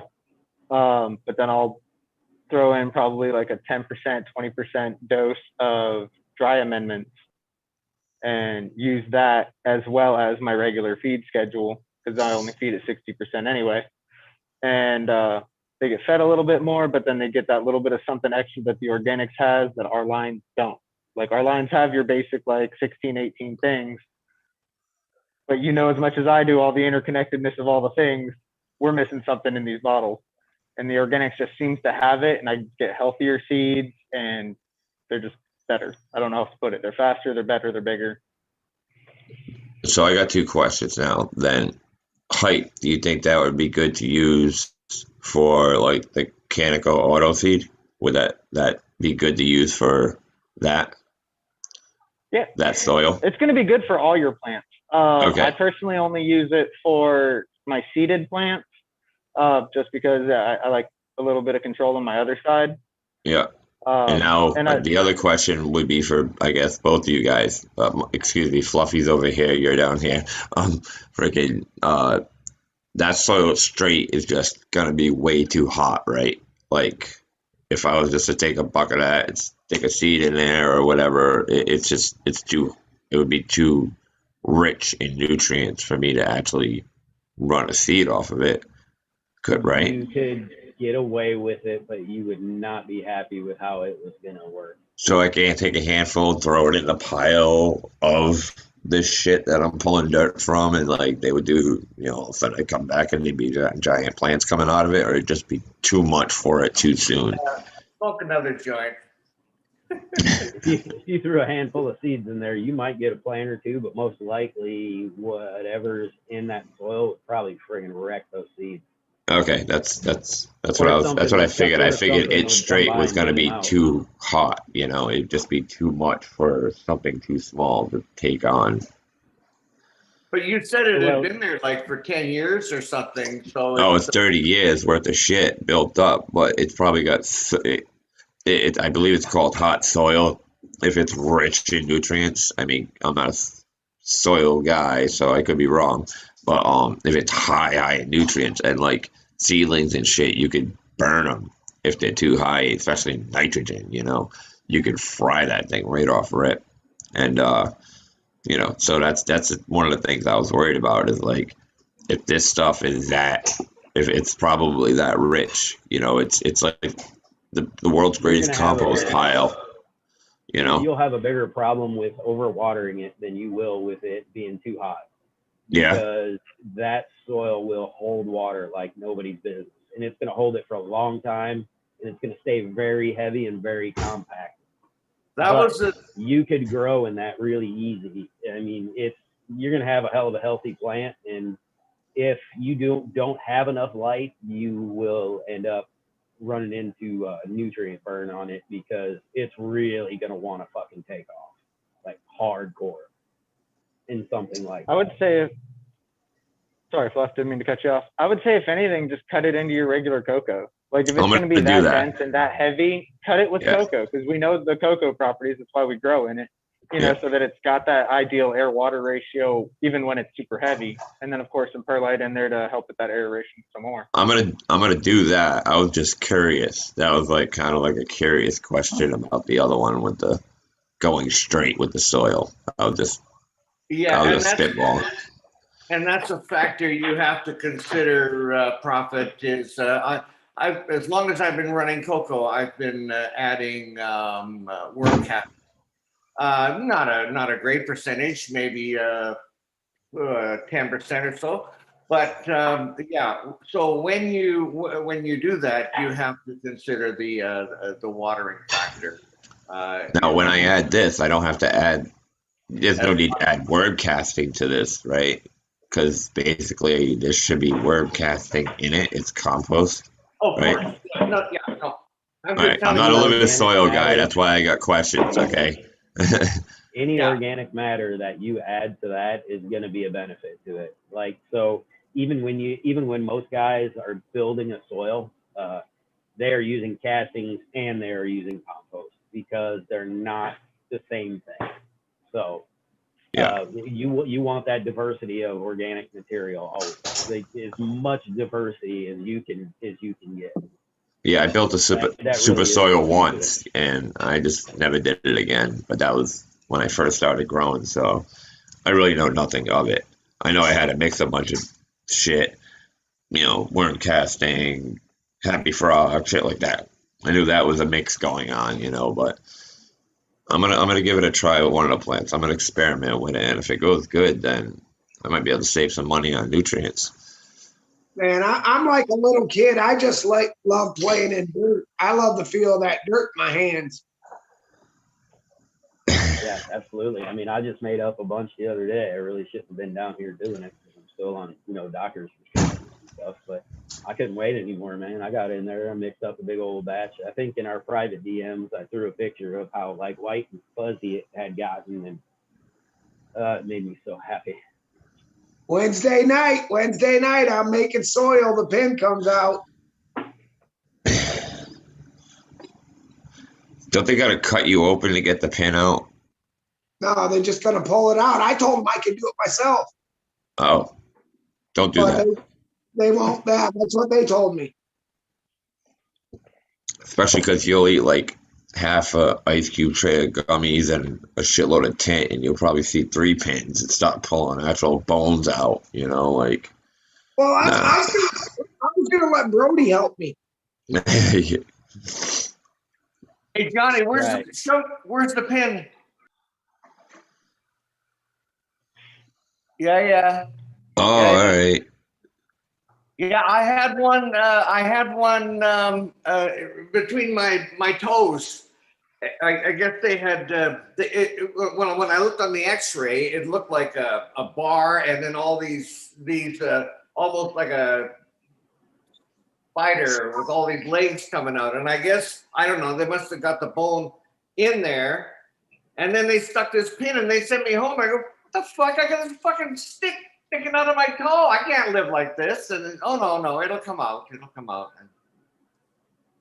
Hey, real quick before I lose this one, Keeper, while we were talking about amending and whatnot, Keeper asked how I would deal with one plant in my no-till bed, and I'm actually getting ready to do that. Is when my no-till bed fires back up, it's going to be a one plant run this time. I do a lot of foliars and I do a lot of purposely built like teas if I run into a deficiency. So I will, if I see something, as a matter of fact, I'm dealing with it on one seedling right now. I bought an amended soil because I was having, I don't know, an issue and I didn't trust my own process. That amended soil apparently is not amended because my plants are just absolutely yellow. So I had to repot everything. I just up potted everything and put it into my personal blend of soil. And they are now trying to start getting the nutrients, but they're still starving. So I will purposefully build a tea and start feeding it that, because that is kind of the organic method of getting, like, bottle feeding your plant. Be the same thing as me mixing up a salt nutrient, except I got to brew the tea first. So with one plant, I start with giving it microbes to the system, and I will get the microbes to start building and colonizing in that system. Then I'll get my tea made for whatever I am trying to battle as a deficiency. So the day I add the microbes, I add a top dress, and I water that top dress in with the microbes. And then the next probably day or two, while that tea is brewing, that'll be working. And then I start giving it that tea, and then that tea is feeding that plant, and I will feed that tea both foliar and root drench. And that's how I try to pull out of deficiencies in basically one plant no-till. I hope he's still here and I didn't just say that.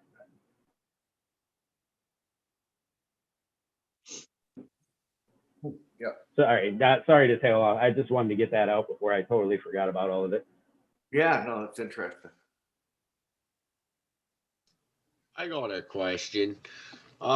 Yeah, yesterday I went and did a bunch of shopping, and like I live in a small town area where the grocery store is open, but like say the hardware store isn't, and so basically what I'm getting at is I couldn't get isopropyl that I like to have around for a bunch of uses, and one of them is for cleaning dab rigs when it gets a little dirty. So when we went into the grocery store, because I was out at Zigzags, I decided fuck it and decided to buy a bottle of this to get like pipe or bong cleaning stuff. Has anybody ever tried this stuff? Because I've always just kind of been like, what's the point of that? Just use the ISO, but you obviously make this shit for a reason. Yeah, as a matter of fact, a company I worked for, we used to buy that stuff by the 45-gallon drum. Worked for awning cleaning and exterior cleaning outfit, and we used that for scrubbing the surfaces and what have you. And then I noticed it at the grocery store in those little bottles there. And yes, I endorse it. I use it all the time. But I went up to Tasco, which is who Tasco? What are they? Welding supplies, mechanical. Huh? Tools and welding supplies, etc. Yeah. Anyway, they sell it by the gallon, so I bought a gallon there for $32. They sell isopropyl or bong cleaner? Just that bong cleaner, that purple stuff, yeah. Really? Wow. Okay, I was like, there's no way they're selling bong cleaner at the fucking at Tasco. Really? Well, they call it something else, but it's the same thing. Okay. It's What are you purple trying to colored. get? Alcohol or bong cleaner? I'm not trying to get anything. I picked up a bottle of bong cleaner because I Oh, couldn't okay. get isopropyl because it's a small town, right? Like everything is closed on a Sunday here. So it's not just as easy as going down to the store to pick up a bottle of isopropyl, which would be my normal thing. So when I went to the grocery store to get zigzags, I saw this purple stuff here. And then Rick's just telling me that it's all commonly sold as something else, which is completely new to me. And something, do you know what it is normally called, Rick? Off the top of your head, this is a learning experience here. So When at the cleaning company, it was, I think, Purple Power. And I've got both, excuse me, I'd like to take a break anyway. actually, yeah, it's called Purple Power. Yeah, you're 100% correct, Rick. Well, I'm talking when it was when we bought it by the 45-gallon drum. But I'm gonna go see what the gallon thing says. Hang on. Is that like so a lot of like the dab guys and some of like the vape heavy guys, they use stuff called dark crystal to clean out like their like their vape chambers and their bangers and shit. So I don't know if you've ever heard of dark crystal, but that might be something that's easily accessible that a lot of people seem to like. Huh. Well, goddamn. Or I mean, if you can get a hold of this whole Everclear. dabbing thing is like just a whole new world to me, and I need to get it figured out for a lot of reasons because there's all this new technology type stuff that just I'm like, huh? And then I kind of go look like this as you guys talk about it. But also another thing I'm finding is every time I start because I'll go through phases with what I'm smoking. And I'm in a heavy concentrates phase right now because I got an ounce of concentrates last week and plus like 5 grams of shatter the day before that. So, I've got a little bit of excess. So I'm doing hard dabs and my lungs fucking hate me for it. They're like, hey, motherfuckers, like with that last one I went and did, I had to go sit in the bathroom and cough and drool for like 5 minutes or however long it was that I was in there for. And so I need to, like low temp dabs is what I'm getting at, was what I was going to say, because I need to try and start figuring those out. That dab I just did, man, I seriously thought I almost coughed out of my face to where like I thought you guys were gonna catch me blowing fucking snot on my nose because it was so. I was trying to hold it in, and I was just like, like you try it, it comes out of your nose, like the air comes out that way. Like my dad, I've been doing dabbing for 2 days, and I hadn't done it for like really a year, and it's fucking lungs are just like, dude, fuck you. Yeah, That's so why I need to figure that out. But like also when I was in the grocery store yesterday, I went in there, I was like, you know what, I want to buy a bong. I just kind of, I was in that mood and I went in there and I was looking up and down and they got a great selection in there. But I was like, there's nothing that actually spoke to me. And if it's like to the point where you're just actually spending money for the sake of spending money to do that. And if I'm going to spend more money than I should on a bong, then it should at least speak to me when I see it, right? So I'll hold off on that. But when I was there, they have like one of those e-nails that I hear all about, and I would love to try one of those, but like for the price of that, like that because it was like $529, and you damn near fall over when you walk into that price tag. Like They're awesome, man. Like you don't have to. You're talking about a thing that keeps the nail heated, right, at an isolated temperature. Yeah, it looks like you throw it on your bong, and it's freaking amazing, man, because you don't have to use a blowtorch ever again. The thing's ready to go, But I hear you, for the price, it's crazy. But I mean, a friend of mine has one. The convenience is great, but $500 fucking dollars, just to keep your dab temp constant. I mean, I guess I don't dab enough for that, I probably do. But it's just that's just a lot of money out of hand. I agree with you. To be honest, I do, because I smoke a lot of flour, a lot of concentrates. So how I think we were talking about this on a show a while ago, where it's like, why not spend the money on a quality consumption or model of motive consumption? Is that the word I'm looking for? Right? Because it's like, well, a good analogy to this is like, I work on my feet. So you take care of your feet, right? Fluff, you could probably speak to this too, as a tradesman. You go and buy the cheapest, shittiest pair of boots you can find, and good chance you're probably going to end up with a little bit more sore feet or back problems or issues, but you take care of your feet and, ask a waitress. Actually, that's a good one.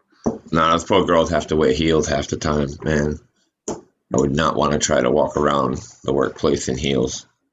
I think Not that's because of my fashion my statement. problem is, with my whole vape collection is, right, I've been trying to find the best damn thing there is out there to vape on. What do you want? And so I'm looking for it, and that's why I have a bunch of them. And I realized real quick, when you get like the G pens and stuff, they'll be all right, but they ain't going to do what you want them to do. You got to spend the money and you got to get them good devices. Those are the ones that you start noticing that you've really got something better on your hands. If you go from using a G pen to like, my tiny mite, there's such a big difference in the way it works and everything else that you realize why it costs, $250 and not $75, Johnny out of here. Have a good night, Johnny.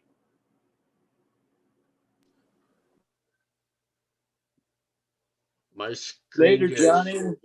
Later, Johnny. As you were saying that, Fluff, my screen just did a weird position Yeah. that it's never done before. He was falling asleep over there. Did you guys even notice him? That's why I was picking on him. It was struggling. Yeah, it was. He usually texts me around now and he'll be like, nap time, and I'm like, all right, already. So Fluffy, I came across a vaporizer, Focus V Carta. Are you familiar with that one? They've never really made my list of one that I want to try. They're all right. It's just, Yeah, I was watching. I have a few things that are very similar, so I never went in to try theirs because everything I got so similar that I can make my justification on not buying it because I had something exactly the same. Yeah. But it wouldn't be something I would. They make cheaper versions of a very similar of their vapes that are very similar, and I would definitely buy theirs and not like the knockoff brand. Focus Carta is a little better than its knockoff competitors, where some people can't say that. Shit that was knocking off G Pen is just as good as G Pen because G Pens aren't good. So, they're knockoffs. If you only want to spend, $30 on some dry herb vape that you found, you're going to get exactly what you pay for it, but it'll work for you for a little bit. Yeah, well, these ones here, they're like, on sale for 300 Canadian. So I don't know, that's 240, 230 Canadian, US. I don't know. Yeah, right. Yeah, Fluff, there's just. Whoops. I was just gonna say, at some point in time after the show, can you send me a link to a Dynavape so I can find what I'm looking for there and order that? Yeah, what kind of thing are you looking for? We were talking about that Dynavape there a couple shows ago. And then I tried briefly after that, like we're talking brief, trying to find one, and I couldn't find one like you were showing on the show. So I was just, you know what it is you're talking about. So if you just throw me a link and I click on it, okay, yeah, that's the one, and search it out. Yeah, I'll send you two different links. I'll send you a link from a company up there by you that has all kinds of glass and vape stuff, and then I'll send you just a link where you can see everything they have. Excellent. So awesome. I'll get that right after the show. I'll send that over to you. Okay, I appreciate that. Sorry to interrupt there. That's quite all right. Still talking about boots and chat, so enjoying that. Like I would never pay for Red Wings. I had one pair of Red Wings, and I bought them for $280. I went to work, and instantly, like the day I bought them, the first day I wore them to work, I stepped in a puddle of hydrochloric acid and fried everything, all the Wow. out of it, and just ruined my fucking boots.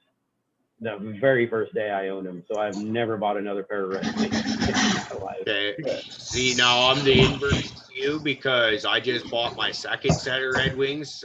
The ones I'm wearing right now are my first set, and I wear them every day in the bush, all sorts of weather conditions. My feet have been dry every day for just about 2 years, but the leather is soft on them. I noticed. So when I first bought them, after breaking them in, I was very skeptical on how well they would hold up in the bush, and they seem to have done pretty well. But the stitching's starting to go.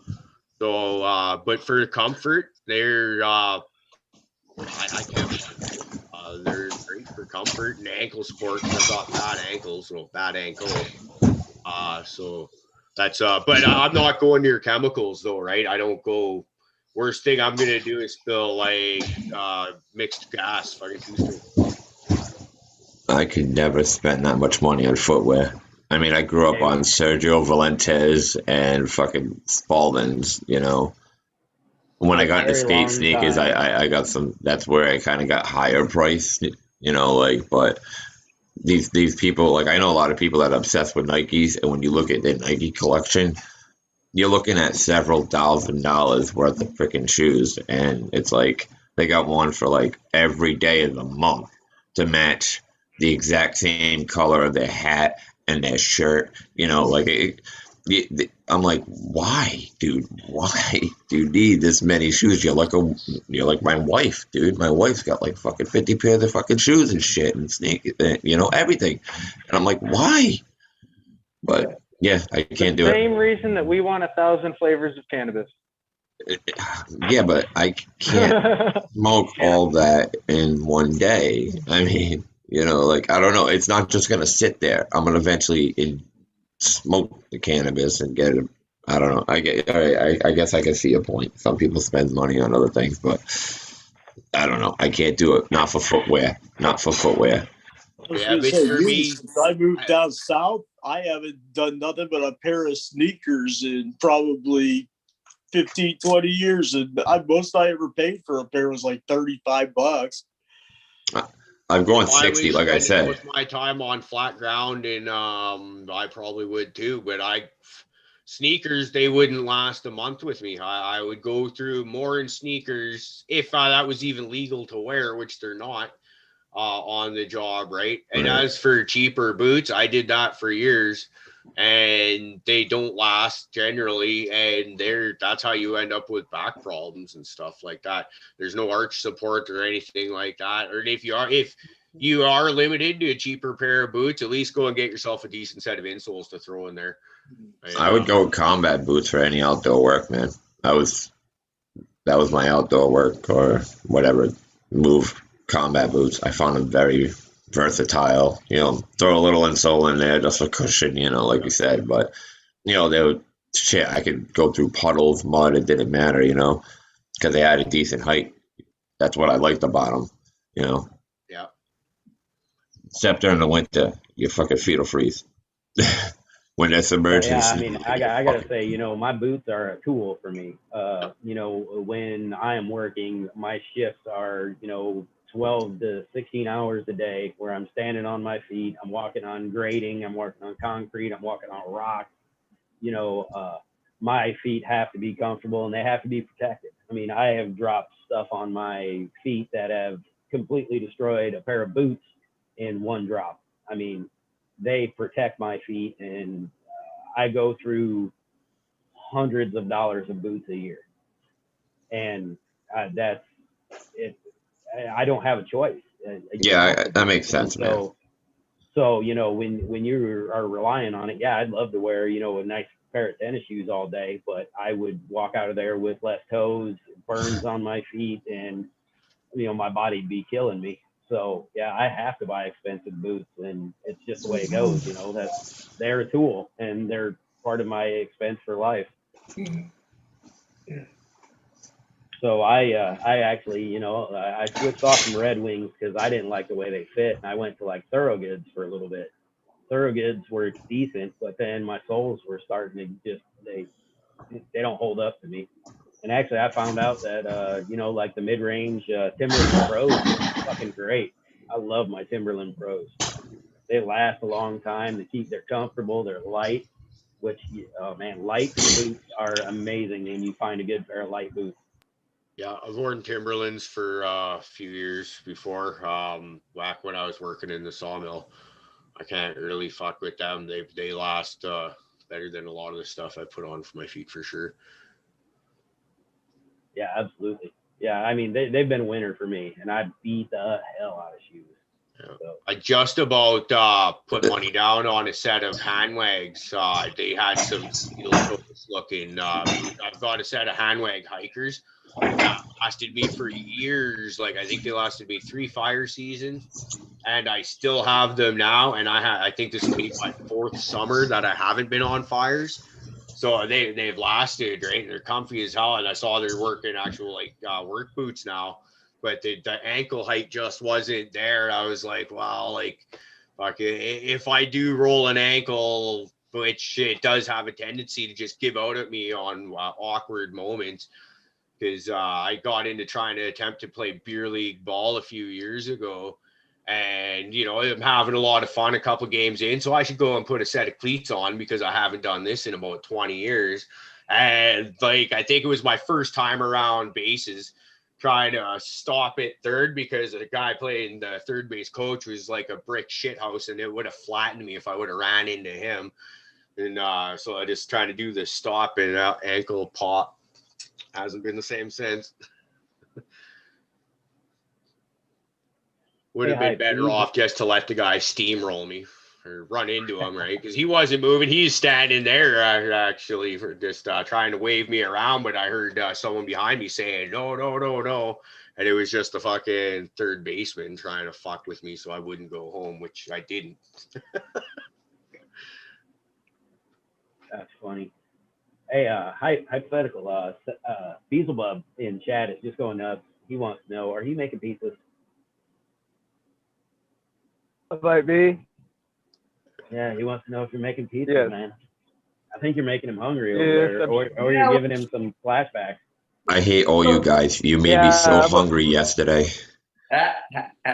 In that chat, oh my god, I was so hungry. You have no idea. I was just like couch locked for 2 hours thinking about eating, and you people talking about grilling and this and that, and I'm like, I gotta eat.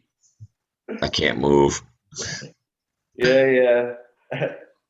Oh yeah, that reminds me of the Sam mentioned something about the Traeger grill, and gotta tell you my story. It's been on my mind for a while. Actually, I only heard about it recently. I heat my house with pellets and just love it compared to firewood. We don't, electricity is all we have here. We don't have natural gas. Anyway, it was on my mind, and I happened to be at Costco, and the sales rep was there, and so I thought I'd take a listen. And so during his presentation, like all these people kept coming up to him and raving about this fucking Traeger grill, and I'm thinking, are these paid actors? They're like, what is that? Am I stupid? Like, this is ridiculous. Anyway, I bought it. So as I'm leaving the store, it's pretty big, so I gotta get some help to get it in the back of the truck. And so unbeknownst to me, somebody came up, and so I know he wasn't part of this charade to get me to buy one of these things. And he looked at my cart and he said, oh man, you got a Traeger. He said, I got one a year ago and it changed my life. And I looked at this guy and thought, holy shit. Talk about a plug for Traeger. But let me tell you, it is so cool. This thing, you set it and forget it. It's really cool. Heats up if it's colder out or windy out, or it's really neat. Yeah, and it's the neatest thing about it is it's got this convection thing going on. So I'll lay a chicken on the whole chicken on there, and it's like it came off a rotisserie. It's absolutely mouth-watering. So you hungry now, Prophet? Yeah, I am. Hype. I didn't mean to cut you off about your pizza, but you continue on. But I'm curious, do you infuse CBD into your pizzas ever, or any of your food? But go ahead, continue with your pizza. You guys making me hungry again. No, I do not. No, I don't generally infuse food, especially when I'm at work. But the few times that I've played with butter, every time we've had it, I've said it on other shows that it tastes like can of butter, and it just doesn't phase my head at all. Now, as it turns out, I was looking for the wrong thing based on our last conversation. But I was looking for that high school high. And I just haven't had that. And ultimately, I can smoke a little bit and get both the body and head high and not have to deal with eating a crap ton of what tastes like ass to me. But what about the health So benefits, like of actually ingesting it? Did he freeze? I think he froze. That's funny. Oh, no. Like, There he is. Oh, there he is. I caught him in a funny Am I spot. back? Yeah, you're Good? back. You're good. So I was talking about the health All right. benefits of actually No, ingesting it. Like, are you into any of Yeah, that? my other half is an herbalist. So I want to be. It just tastes so terrible. We're working on some different ways to kind of get that terrible flavor out. You ever clarified the butter? I think we might have talked about this. I feel like this is deja vu almost. But And clarified now the we know butter. where the daughter gets the pickiness from. Have you ever tried to clarify the butter? Because a lot of what you're tasting is the chlorophyll being transferred over by the fats that are in the butter. You know what I'm saying?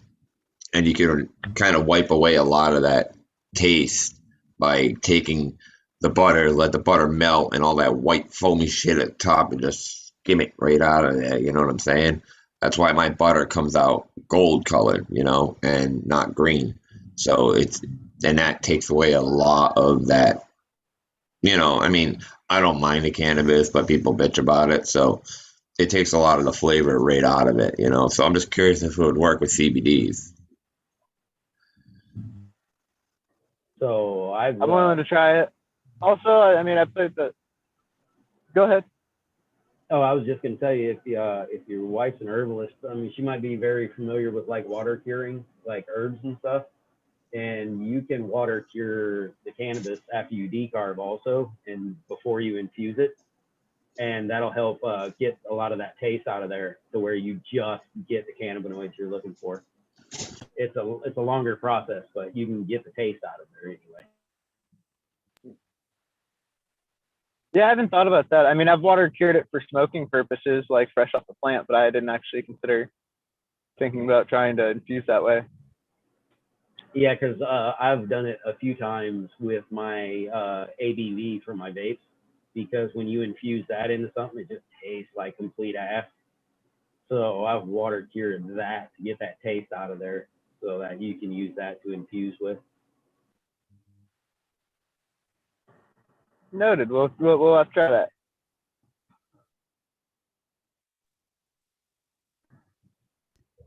Dog goes into surgery tomorrow.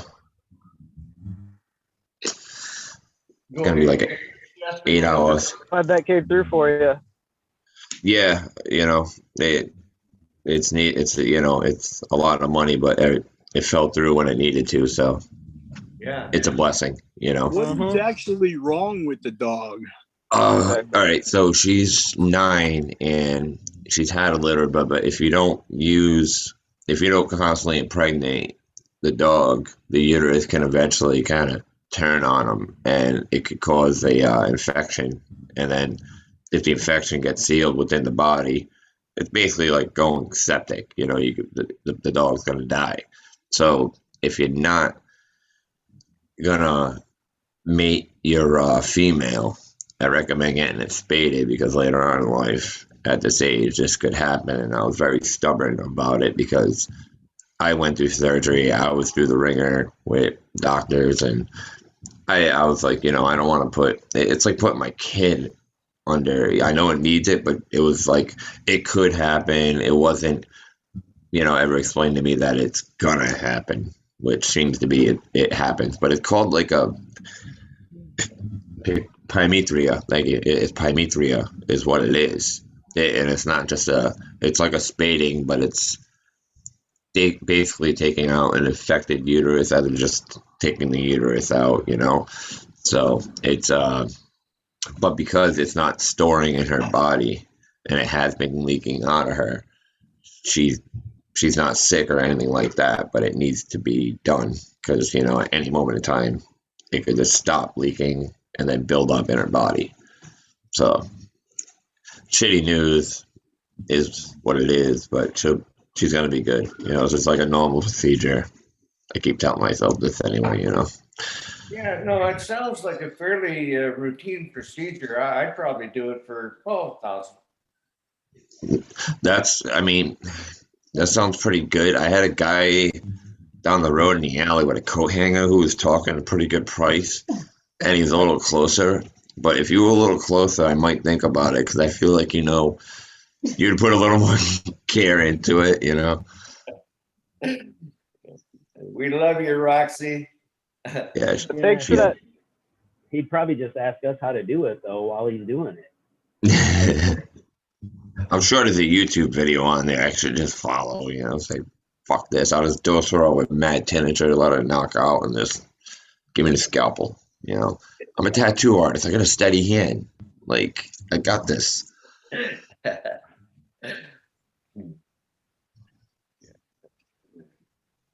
What's on my mind? Well, I appreciate that kind of push. I guess I better. Oh, sorry, I said I appreciate that push. I'm gonna go and get my dog fixed nowadays. We were kind of lagging on it, taking it slow. Yeah. Now that I know there's a real risk to it. Yeah, if you start noticing a discharge from the vaginal region, you know, it's not. It's sometimes it's clear. It's this one's clear, you know, so it's real hard to notice, you know. Usually I just think she's just obsessive looking at herself sometimes, and it's just like, hey, get out of there. But when we brought her to have a checkup, this is what we found out. And you know, definitely if you're not mating your females, I mean, I don't know what I've always had males. This is my first female, so, you know, if you're not gonna mate it, then you have it spaded, apparently, because it could definitely turn on them later on, which is weird. I just find that weird. So I'm just curious then. So if you could use something to stimulate a male, would this have any help? Or I think it's actually the lack of being used. So it can kind of go like an appendix at some point, in a way, in the dog or an animal, female animal, I guess. I mean, like, I don't know why else. I wonder how many animals, like, do female wolves have this problem? And, well, no, they probably made enough, so I guess they probably don't have this problem. And it's my lack of mating, letting her mate or whatever, is what's caused this. You know what I'm saying? so what I'm saying is it would be probably cheaper to get a dildo. Well, I think the uterus actually has to be used with babies inside of it. You know, just because you slam something in there doesn't necessarily mean the uterus is being used, you know. We all would like to think that we're hitting the uterus, but they always tell us we're nowhere near it. You know, I swear I moved your guts. No, you didn't. yeah, my ex said that I could never hit bottom, but I could sure beat the hell out of the sides, man. I was Nice. So it's kind of like a two of the can. It won't. What is it? It won't touch the bottom of a two of the can, but it definitely won't fit inside of one. That's how that works. Yeah. Oh, shit. Oh my goodness. Pretty stoned. That's the point, right? But I did want to make a feeble attempt to do a review on the pulse monitor. I think what I did was make the mistake of getting the cheaper one. At the time I was only considering temperature and humidity, and the more like I don't want to convert it, but the pulse, the one I bought was like $200, and the Pro is $500. And I'm having my regrets. The Pro, it monitors CO2. However, I do that already, and but it also measures PPDF, which I don't know what that stands for, but I believe it is the leaf surface temperature. Which, no, I'm sorry. What it is the amount of light that is being hit on the leaf surfaces. So you can use too much light. There is such a thing, and this device will tell you if you're using too much light, as well as the CO2, as well as everything else. So my thought is maybe save up for the Pulse Pro.